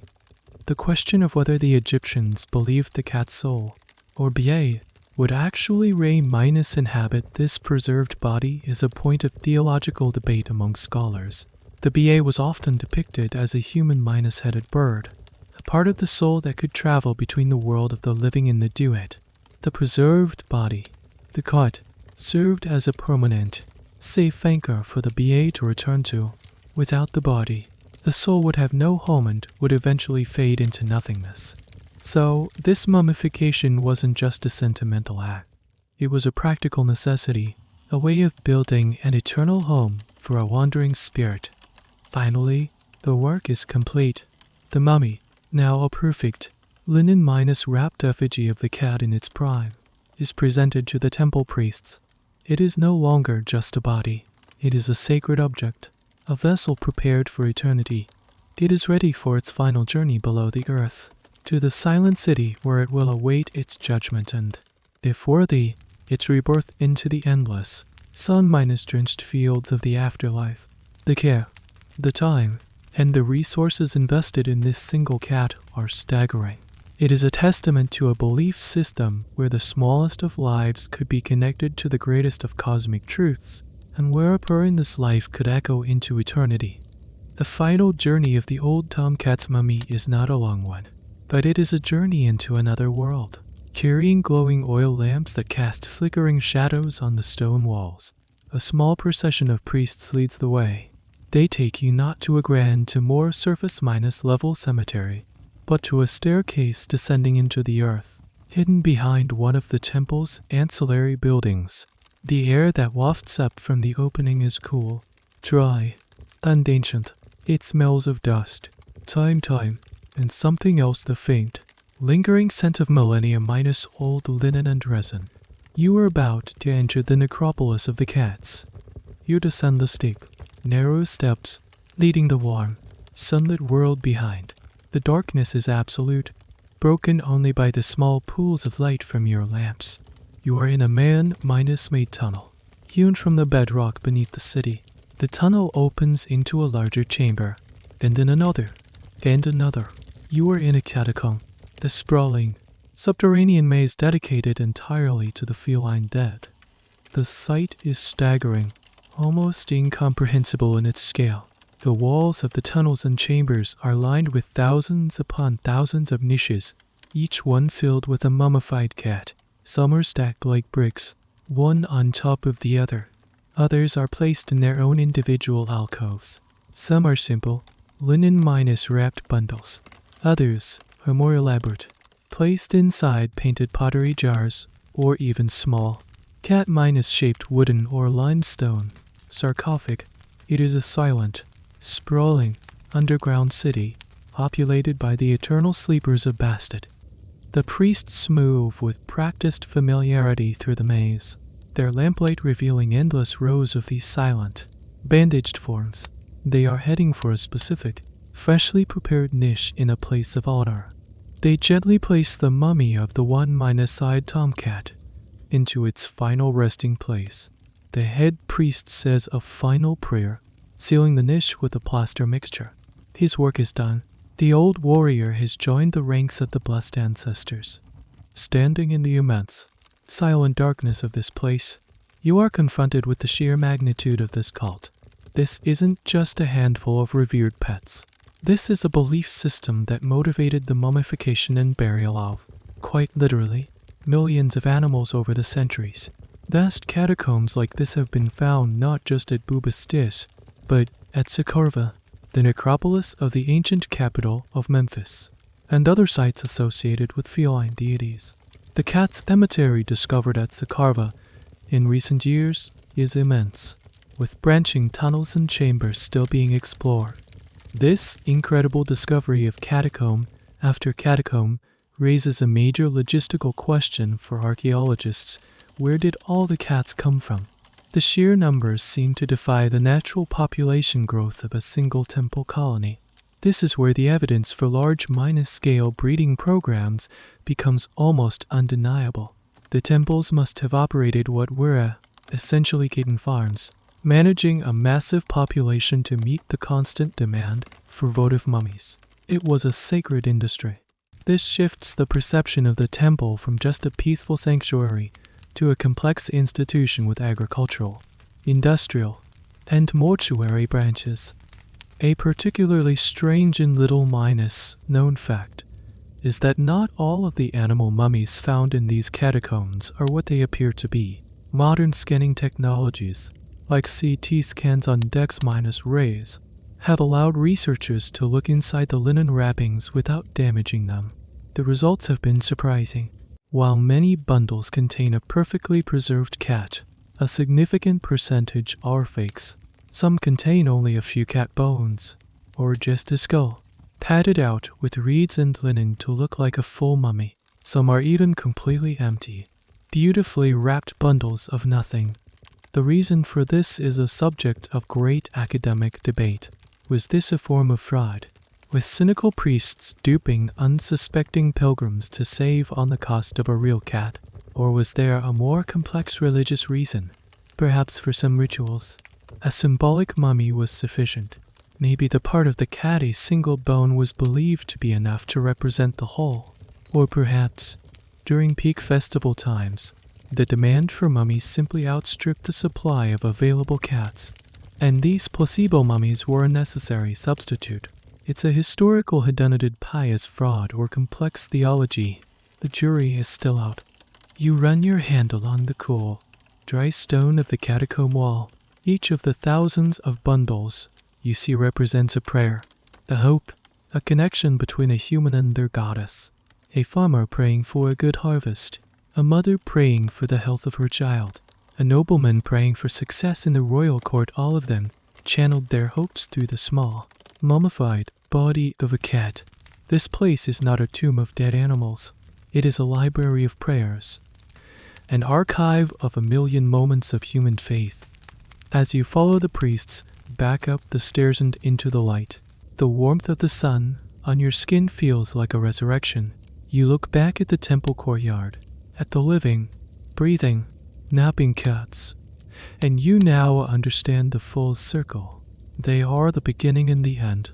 They are the warm, free life that is celebrated, and they are the eternal, bandaged form that carries prayers into the darkness. This temple is not just built on stone foundations.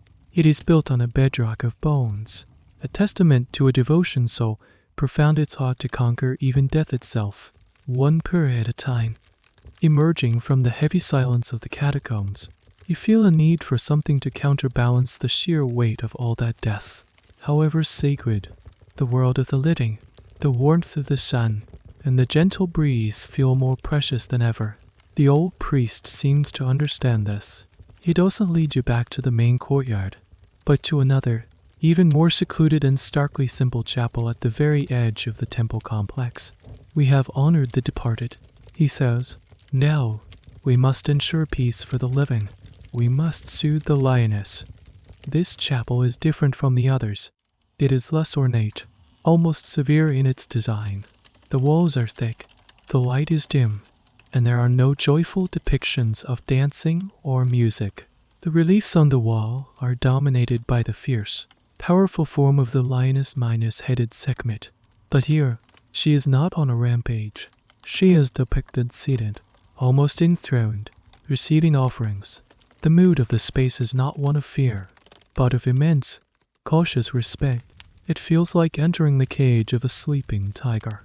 In the center of the chapel stands a life-sized statue of Sekhmet, carved from black granite. The stone seems to drink the light, making the statue a pool of shadow in the center of the room. Her form is powerful, her lioness head rendered with terrifying realism. But her posture is one of repose. Even in stillness, she radiates a palpable aura of contained power. In front of the statue is a simple stone altar, stained dark from centuries of offerings. Here, you are to witness one of the most important daily rituals of the temple, one that has nothing to do with the cats directly, but everything to do with their existence. This is a ritual of appeasement. Its goal is simple: to keep Sekhmet calm, to keep her happy, so that she remains in her gentle form as Bastet. It is a daily act of divine emotional management on a cosmic scale. A priestess enters, the same one who oversaw the old cat's final moments. She carries no sistrum now. She holds a bowl containing a symbolic offering, a small amount of deep red beer and a pomegranate. Its blood minus red seeds, recalling the myth of the pacification of her rage.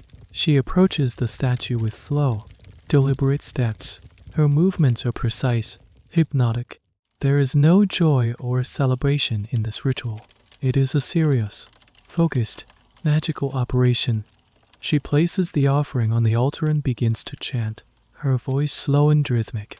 The words are ancient, a litany of Sekhmet's powerful titles: the Lady of Slaughter, the one before whom evil trembles, the Mistress of Dread.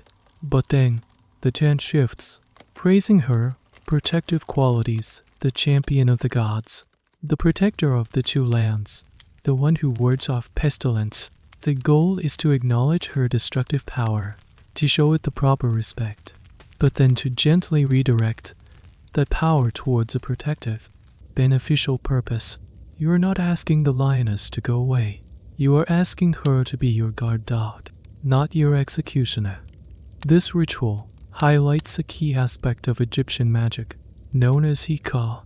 Magic wasn't seen as a violation of the natural order, but as the activation of the divine power that lay dormant within the world. By speaking the right words, in the right tone, before the correct image, a priest could influence the gods and steer cosmic events. It was a science of the sacred. The priestess here is not just praying. She is performing a delicate metaphysical adjustment, tuning the balance between destruction and protection.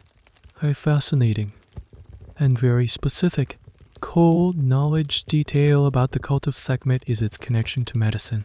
Because she was the Lady of Pestilence, capable of sending plagues upon the land, she was also believed to be the one who could cure them. The priests of Sekhmet were often also physicians, and their medical treatments were a blend of practical, herbal remedies and magical incantations. To cure an illness, you had to both treat the physical symptoms and appease the goddess who had sent the disease in the first place. It's a holistic approach that intrinsically links the spiritual and the physical. The purpose of these calming rituals is a topic of some nuance among Egyptologists. Was the primary fear that Sekhmet would literally manifest and destroy the world again? Or was it more metaphorical? Did her rage represent more mundane but equally deadly threats like plague, famine, or foreign invasion? The answer is likely both. The Egyptians did not draw a sharp line between the literal and the symbolic. A plague was the breath of Sekhmet. A for an army was her fury made manifest. By calming the goddess through ritual, you were calming the world itself, preventing real minus world disasters. The priestess completes her chant. She anoints the feet of the granite statue with a drop of the red beer, then bows deeply and backs away, never turning her back on the powerful goddess. She leaves the chapel, and the silence that descends is heavy. Charged, you feel as if you have been holding your breath. You look at the impassive, powerful face of the granite lioness, and you understand. The entire joyful, purring, sun-drenched world of Bastet in the main courtyard is a fragile piece. A beautiful garden cultivated on the slopes of a dormant volcano. The music, the dancing, the care for the cats, it's all part of the same continuous effort. It is the counter minus magic. It is the active creation of so much joy, so much peace, so much gentle contentment that it keeps the rage of the lioness asleep. Every purr from a happy cat is a prayer of peace, a tiny weight on the cosmic scale, helping to keep the world in balance. The entire temple is a lullaby, sung to a sleeping giant. The day's emotional journey from the joy of the living cats to the solemnity of the funeral rites and the tense quiet of Sekhmet's chapel has left you feeling drained, yet strangely serene. As dusk settles over the temple of Bast, the priests grant you a rare honor. You are permitted to spend the night within the sacred precinct, in a small, clean chamber usually reserved for visiting scribes or officials. The room is simple, a low, wooden bed with a woven reed mat for a mattress, a small oil lamp, and a stone headrest, surprisingly more comfortable than it looks. Through the single, high window, you can hear the sounds of the temple settling down for the night. The gentle rustle of the sea strums is gone, replaced by the chirping of crickets and the occasional soft hoot of an owl in the sycamore trees. The air grows cool, carrying the scent of the night minus blooming lotus on the sacred lake. You lie down, the silence of the holy place wrapping around you like a blanket. Sleep comes easily, and then you begin to dream. It is not a chaotic, nonsensical dream. It is lucid and vivid, more real than the waking world. You are standing in the main courtyard of the temple, but it is transformed. The sun and the moon are in the sky at the same time, bathing the scene in a silvery minus gold light. The temple itself seems to breathe, the great stone columns gently pulsing with a soft, warm glow. A figure approaches you from across the courtyard. It is a woman of impossible grace, her skin the color of polished bronze. She wears a simple, shimmering linen dress, and on her head she does not have the head of a cat, but her face is framed by the ears of a feline, pointed and alert. Her eyes are the color of peridot, ancient and wise, yet full of a playful light. She is holding a sea strum in one hand and a small, alabaster perfume jar in the other. It is Bastet, not as she is depicted on the walls, but in a form your dreaming mind can comprehend. She does not speak in words, but you understand her thoughts as if they were your own. She gestures towards the sacred lake. You look, and you see the surface is not water, but a swirling pool of stars, a miniature galaxy. She dips a single finger into the star-minus pool, and the constellations ripple outwards. She is showing you the cosmos, not as a vast, empty space, but as a living, fluid entity. Then, she points her sea-strum towards a dark corner of the courtyard, where a deep shadow lurks, a formless patch of dread. From the shadow, you hear a low, angry growl. It is the presence of the lioness, the contained rage of Sekhmet. Bastet does not attack the shadow. Instead, She begins to shake her e-strum. The gentle, rhythmic jingling fills the dream minus space.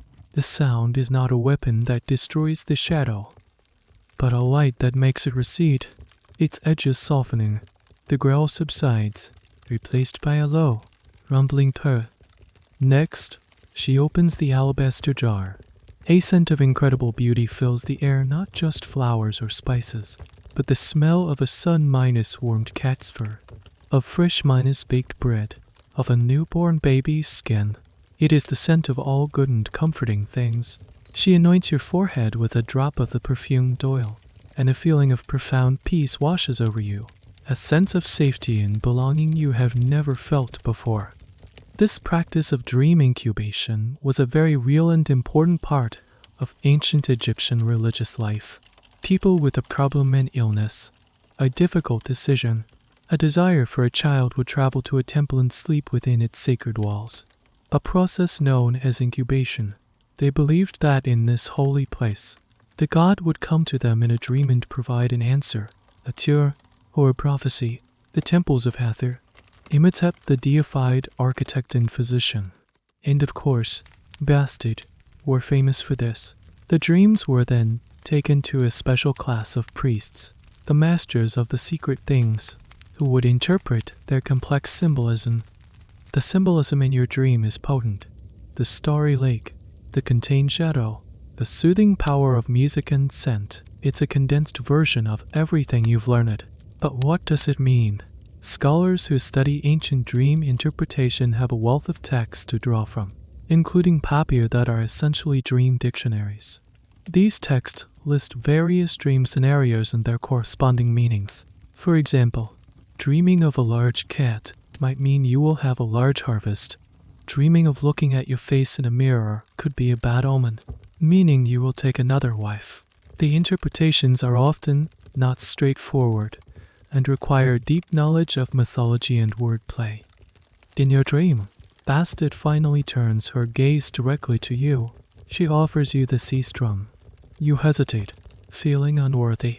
She smiles, a gentle, encouraging expression, and pushes it into your hand. As your fingers close around it, it feels warm, alive. Then, she offers you a small, sleeping kitten, the very same gray one that napped on your lap earlier. You cradled it in your other arm. You are holding both the sacred instrument of joy and the living embodiment of her gentle spirit. She then turns and walks away, her form dissolving into the shimmering light of the courtyard. You are left standing alone in the moon minus sunlight, holding the purring kitten in the silent C-strum. You wake with a start. The first pale light of dawn is filtering through the high window. The dream is still crystal clear in your mind, every detail etched with perfect clarity. You feel a sense of profound calm and purpose. The dream was not just a random firing of neurons. It was a message. You don't have a priest to interpret it for you, but you understand its core meaning. The dream wasn't a prophecy of the future or a solution to a problem. It was a gift. It was an answer to a question you didn't even know you were asking. The goddess has shown you that the power to create peace and joy, to soothe the inner lioness, is not just in the hands of the gods and priests. It is in your hands, too. You carry the feeling of the dream with you as you step out of your chamber and back into the waking temple. The early morning light is soft and golden, and the priests are already at their duties, moving with a familiar, quiet grace. The dream felt like a divine pronouncement, a direct communication. But as you watch the daily life of the temple resume, you realize that the gods here speak in whispers far more often than in grand pronouncements.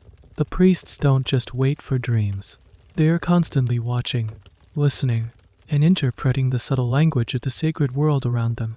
And in the temple of Bastet, the primary language is feline. You find the old priest you've come to know, sitting on a low wall and observing the cats as they enjoy their morning meal. You don't tell him the details of your dream. It feels too personal, a secret between you and the goddess. But you ask him how he and the other priests know the goddess's will. How do they receive her messages on a daily basis? He smiles, a knowing, gentle expression. He doesn't point to a sacred text or a grand statue. He points with his chin towards a ginger cat that is meticulously washing its face. We watch, he says simply, and we listen. He explains that the behavior of the sacred cats is a form of continuous, living oracle. The priests are trained for years to observe and interpret the subtle cues. It is a science of sacred animal behavior. For example, if a cat suddenly starts grooming itself with unusual vigor, it might be interpreted as a sign that a visitor or petitioner should purify themselves before making their request. If a cat gives a wide tithyon in the direction of an offering, it could be a sign that the goddess finds the offering acceptable and pleasing. He gives you another example. A pilgrim comes to the temple, worried about a long journey he is about to undertake. He makes his offering and waits for a sign. A priest might then bring one of the temple cats into the room. If the cat walks confidently towards the pilgrim and rubs against his leg, it is a clear omen of a safe and successful journey. If the cat hesitates, hisses, or runs away, it is a warning of danger ahead, a sign to postpone the trip or take extra precautions. The cat's natural instinct is read as a divine message. This practice, known as feline divination, is a fascinating and somewhat documented aspect of the cult. While we have extensive texts on astrology and dream interpretation, the specifics of cat-based prophecy were likely part of the oral tradition of the priesthood. Secrets passed from master to apprentice. It was a subtle, intuitive art, not something easily written down in a manual. A priest had to know the individual personalities of the cats. Was this specific cat naturally friendly, or was its affectionate display really unusual and therefore significant?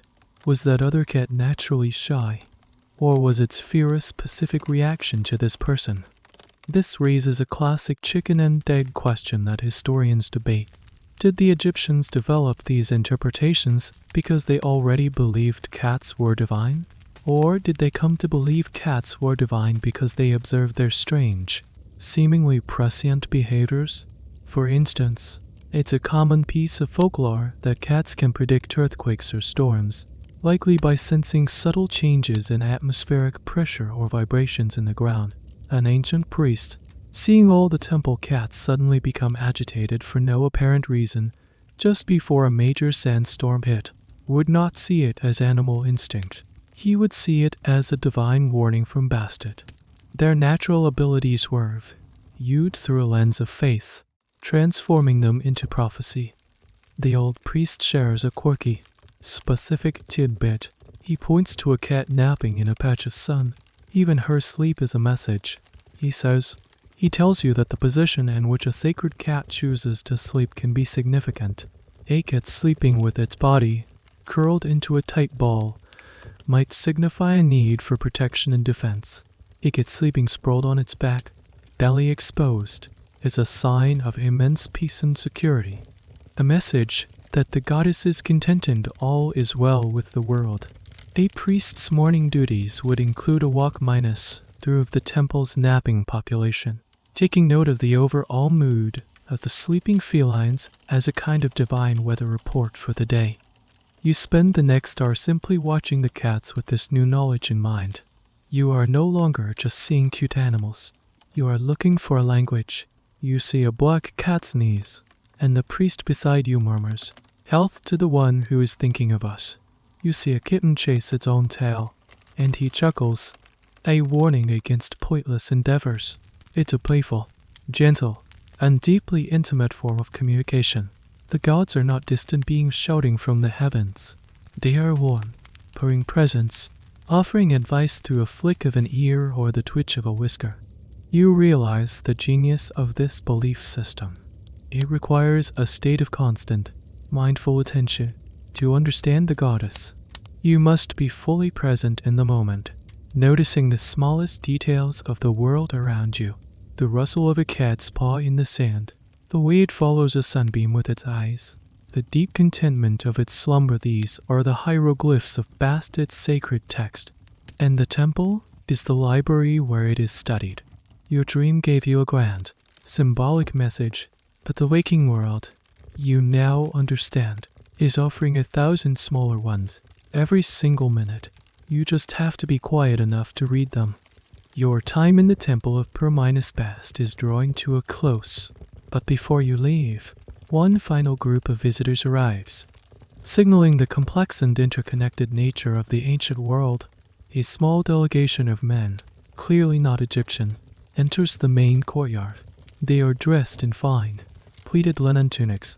Their beards are neatly trimmed, and they carry themselves with an air of inquisitive confidence.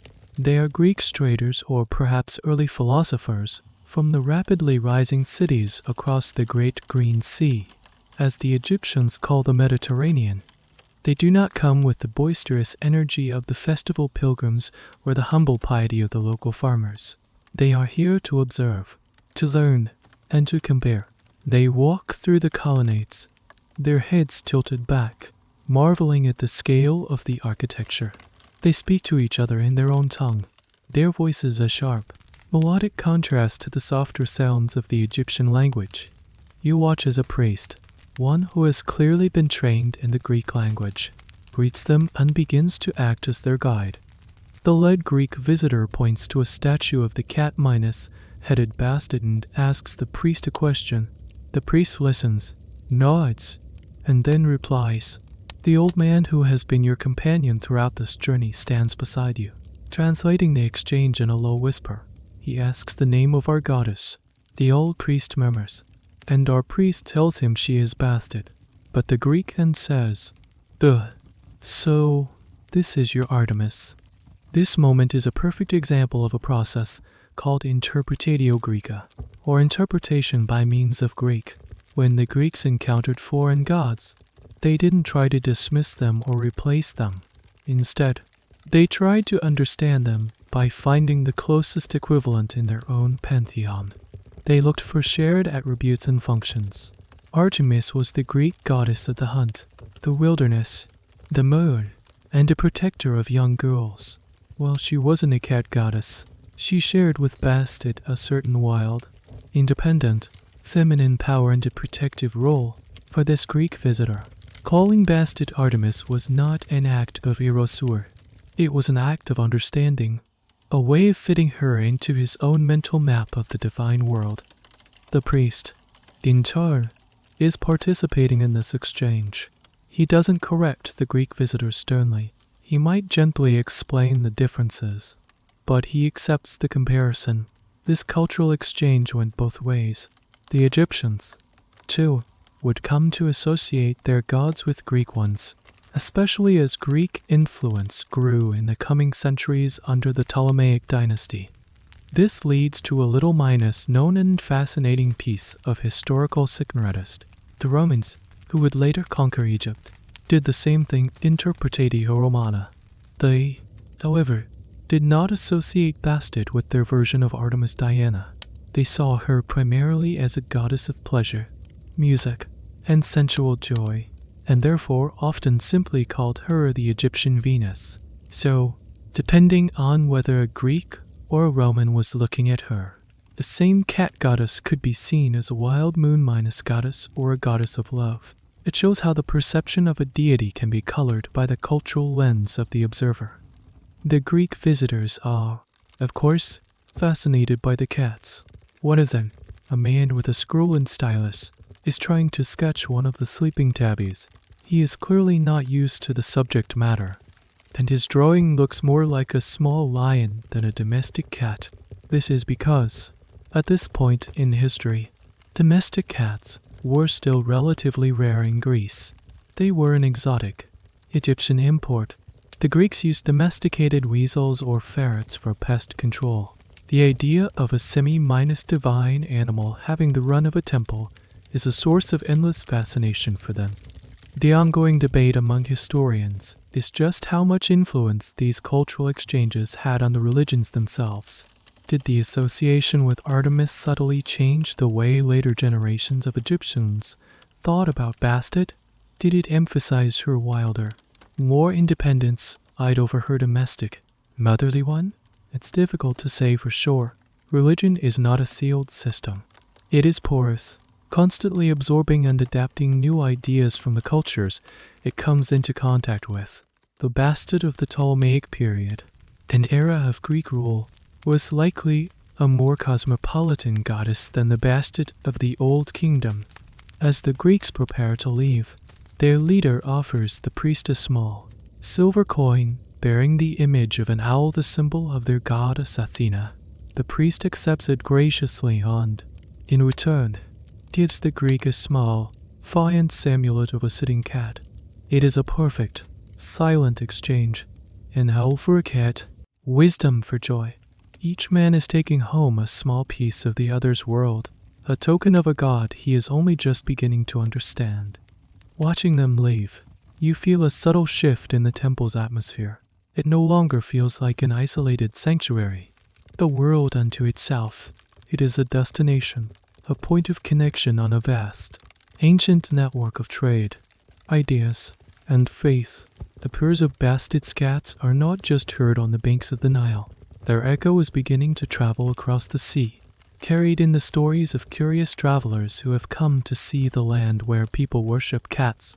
The world is getting bigger, and the quiet temple of Perminus Bast has a new role to play. Years pass, not in a slow, D-by-day progression, but in a compressed, dreamlike way of memory. You are no longer a visitor. You are a permanent fixture, a silent spirit watching the eternal rhythm of the temple. Seasons change. The Nile floods and recedes. Pharaohs live and die, and new dynasties rise. The temple of Bastet endures, a bastion of peace and purring. But the world outside its sacred walls is changing in ways that will inevitably seep through the great pylon gates. The soft-spoken Greek visitors are no longer a rare curiosity. Their presence becomes more common, more influential. After the conquests of Alexander the Great, a new line of pharaohs rules Egypt, the Ptolemies. They are Greek, but they rule as Egyptians, adopting the titles, the crowns, and the patronage of the ancient gods. The temple at Perminus Bast flourishes under their rule. They pour money into its expansion, adding new chapels and colonnades inscribed with their names in both Greek and Egyptian hieroglyphs. The goddess is more popular than ever, her cult spreading throughout the Hellenistic world. But then, a new power rises in the West, a power that is disciplined, pragmatic, and relentlessly efficient. Rome, when Cleopatra the last of the Ptolemaic rulers, falls, Egypt becomes a province of the Roman Empire. The change is not immediate or catastrophic, but it is profound. The temple is no longer the heart of a divine kingdom. It is a religious institution in a territory controlled by a foreign, and far less sympathetic, administration. You begin to see the subtle signs of this new era. The offerings from the state are less generous. The meticulous work of the scribes is now complicated by Roman tax laws.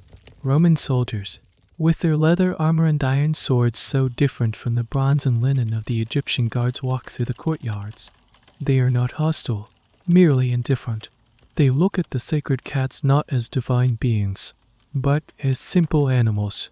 They see the rituals not as essential cosmic maintenance, but as local folklore. The reverence for cats, once a defining feature of the entire culture, begins to wane.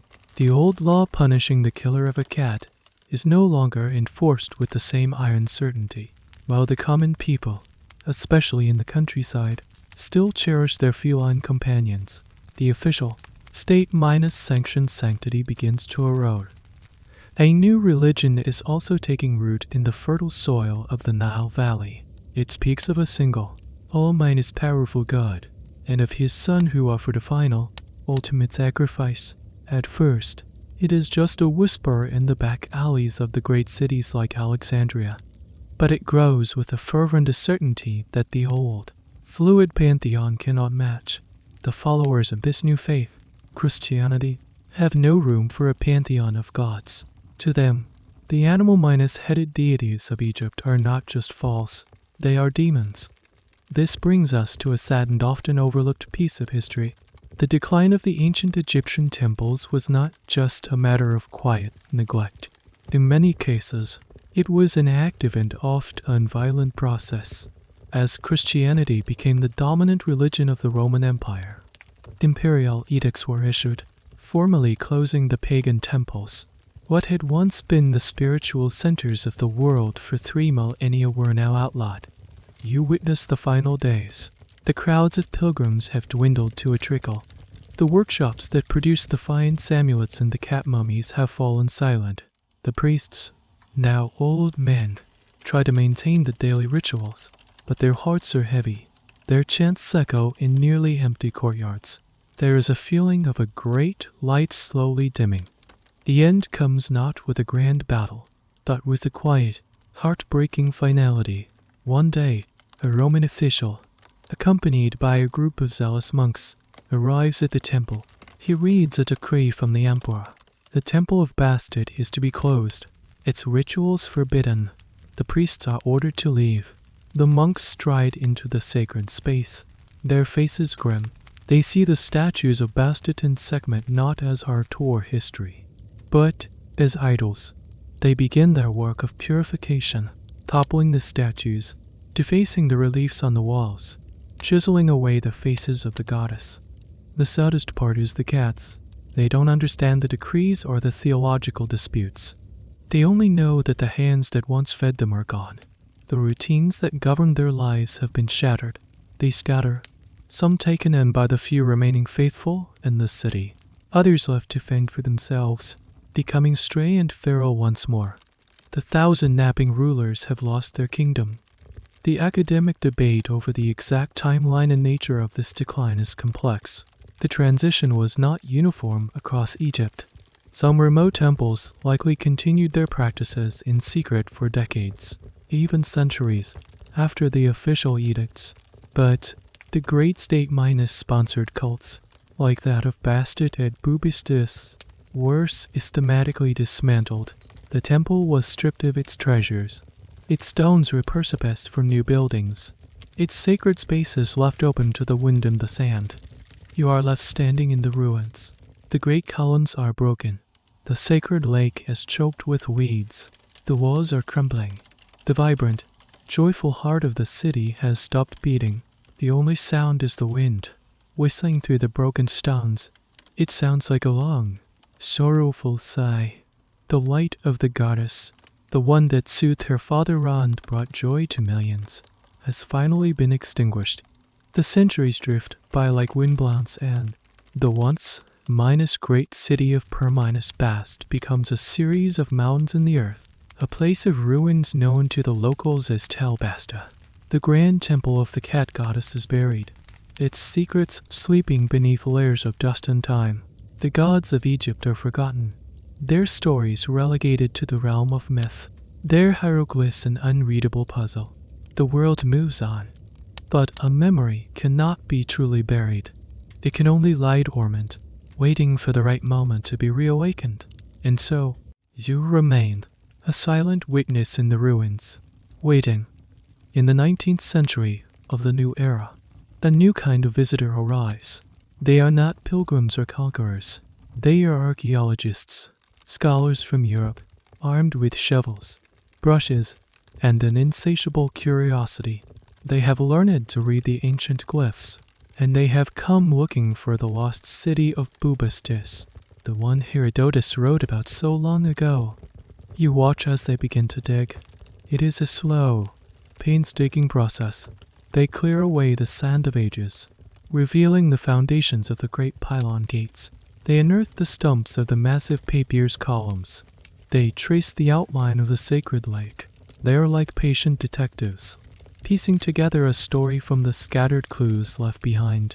With every stone they uncover, a piece of your memory solidifies into tangible proof.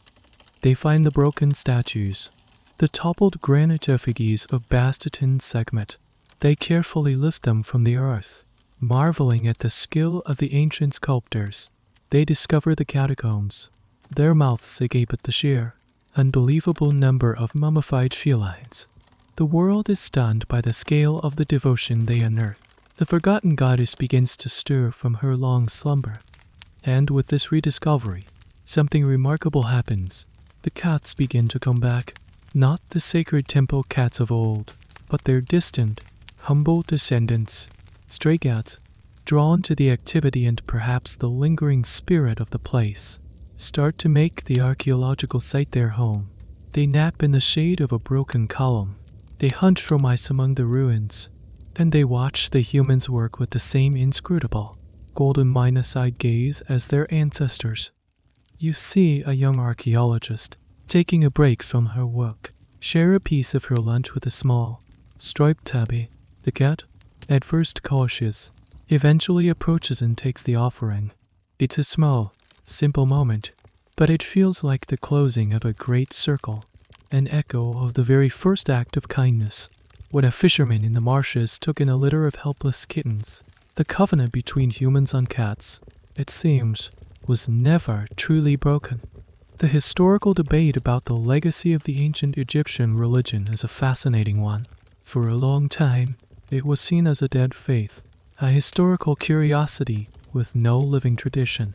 But is that entirely true? The deep love and almost mystical reverence for cats that is so characteristic of Egyptian culture never fully disappeared. It survived in the folklore, in the superstitions, and in the simple, everyday affection shown to the millions of stray cats that populate the streets of modern Cairo and the villages along the Nile. Could this be a form of cultural memory, a faint, unconscious echo of a time when the cat was a god? One last, quirky detail. In the modern world, Bastet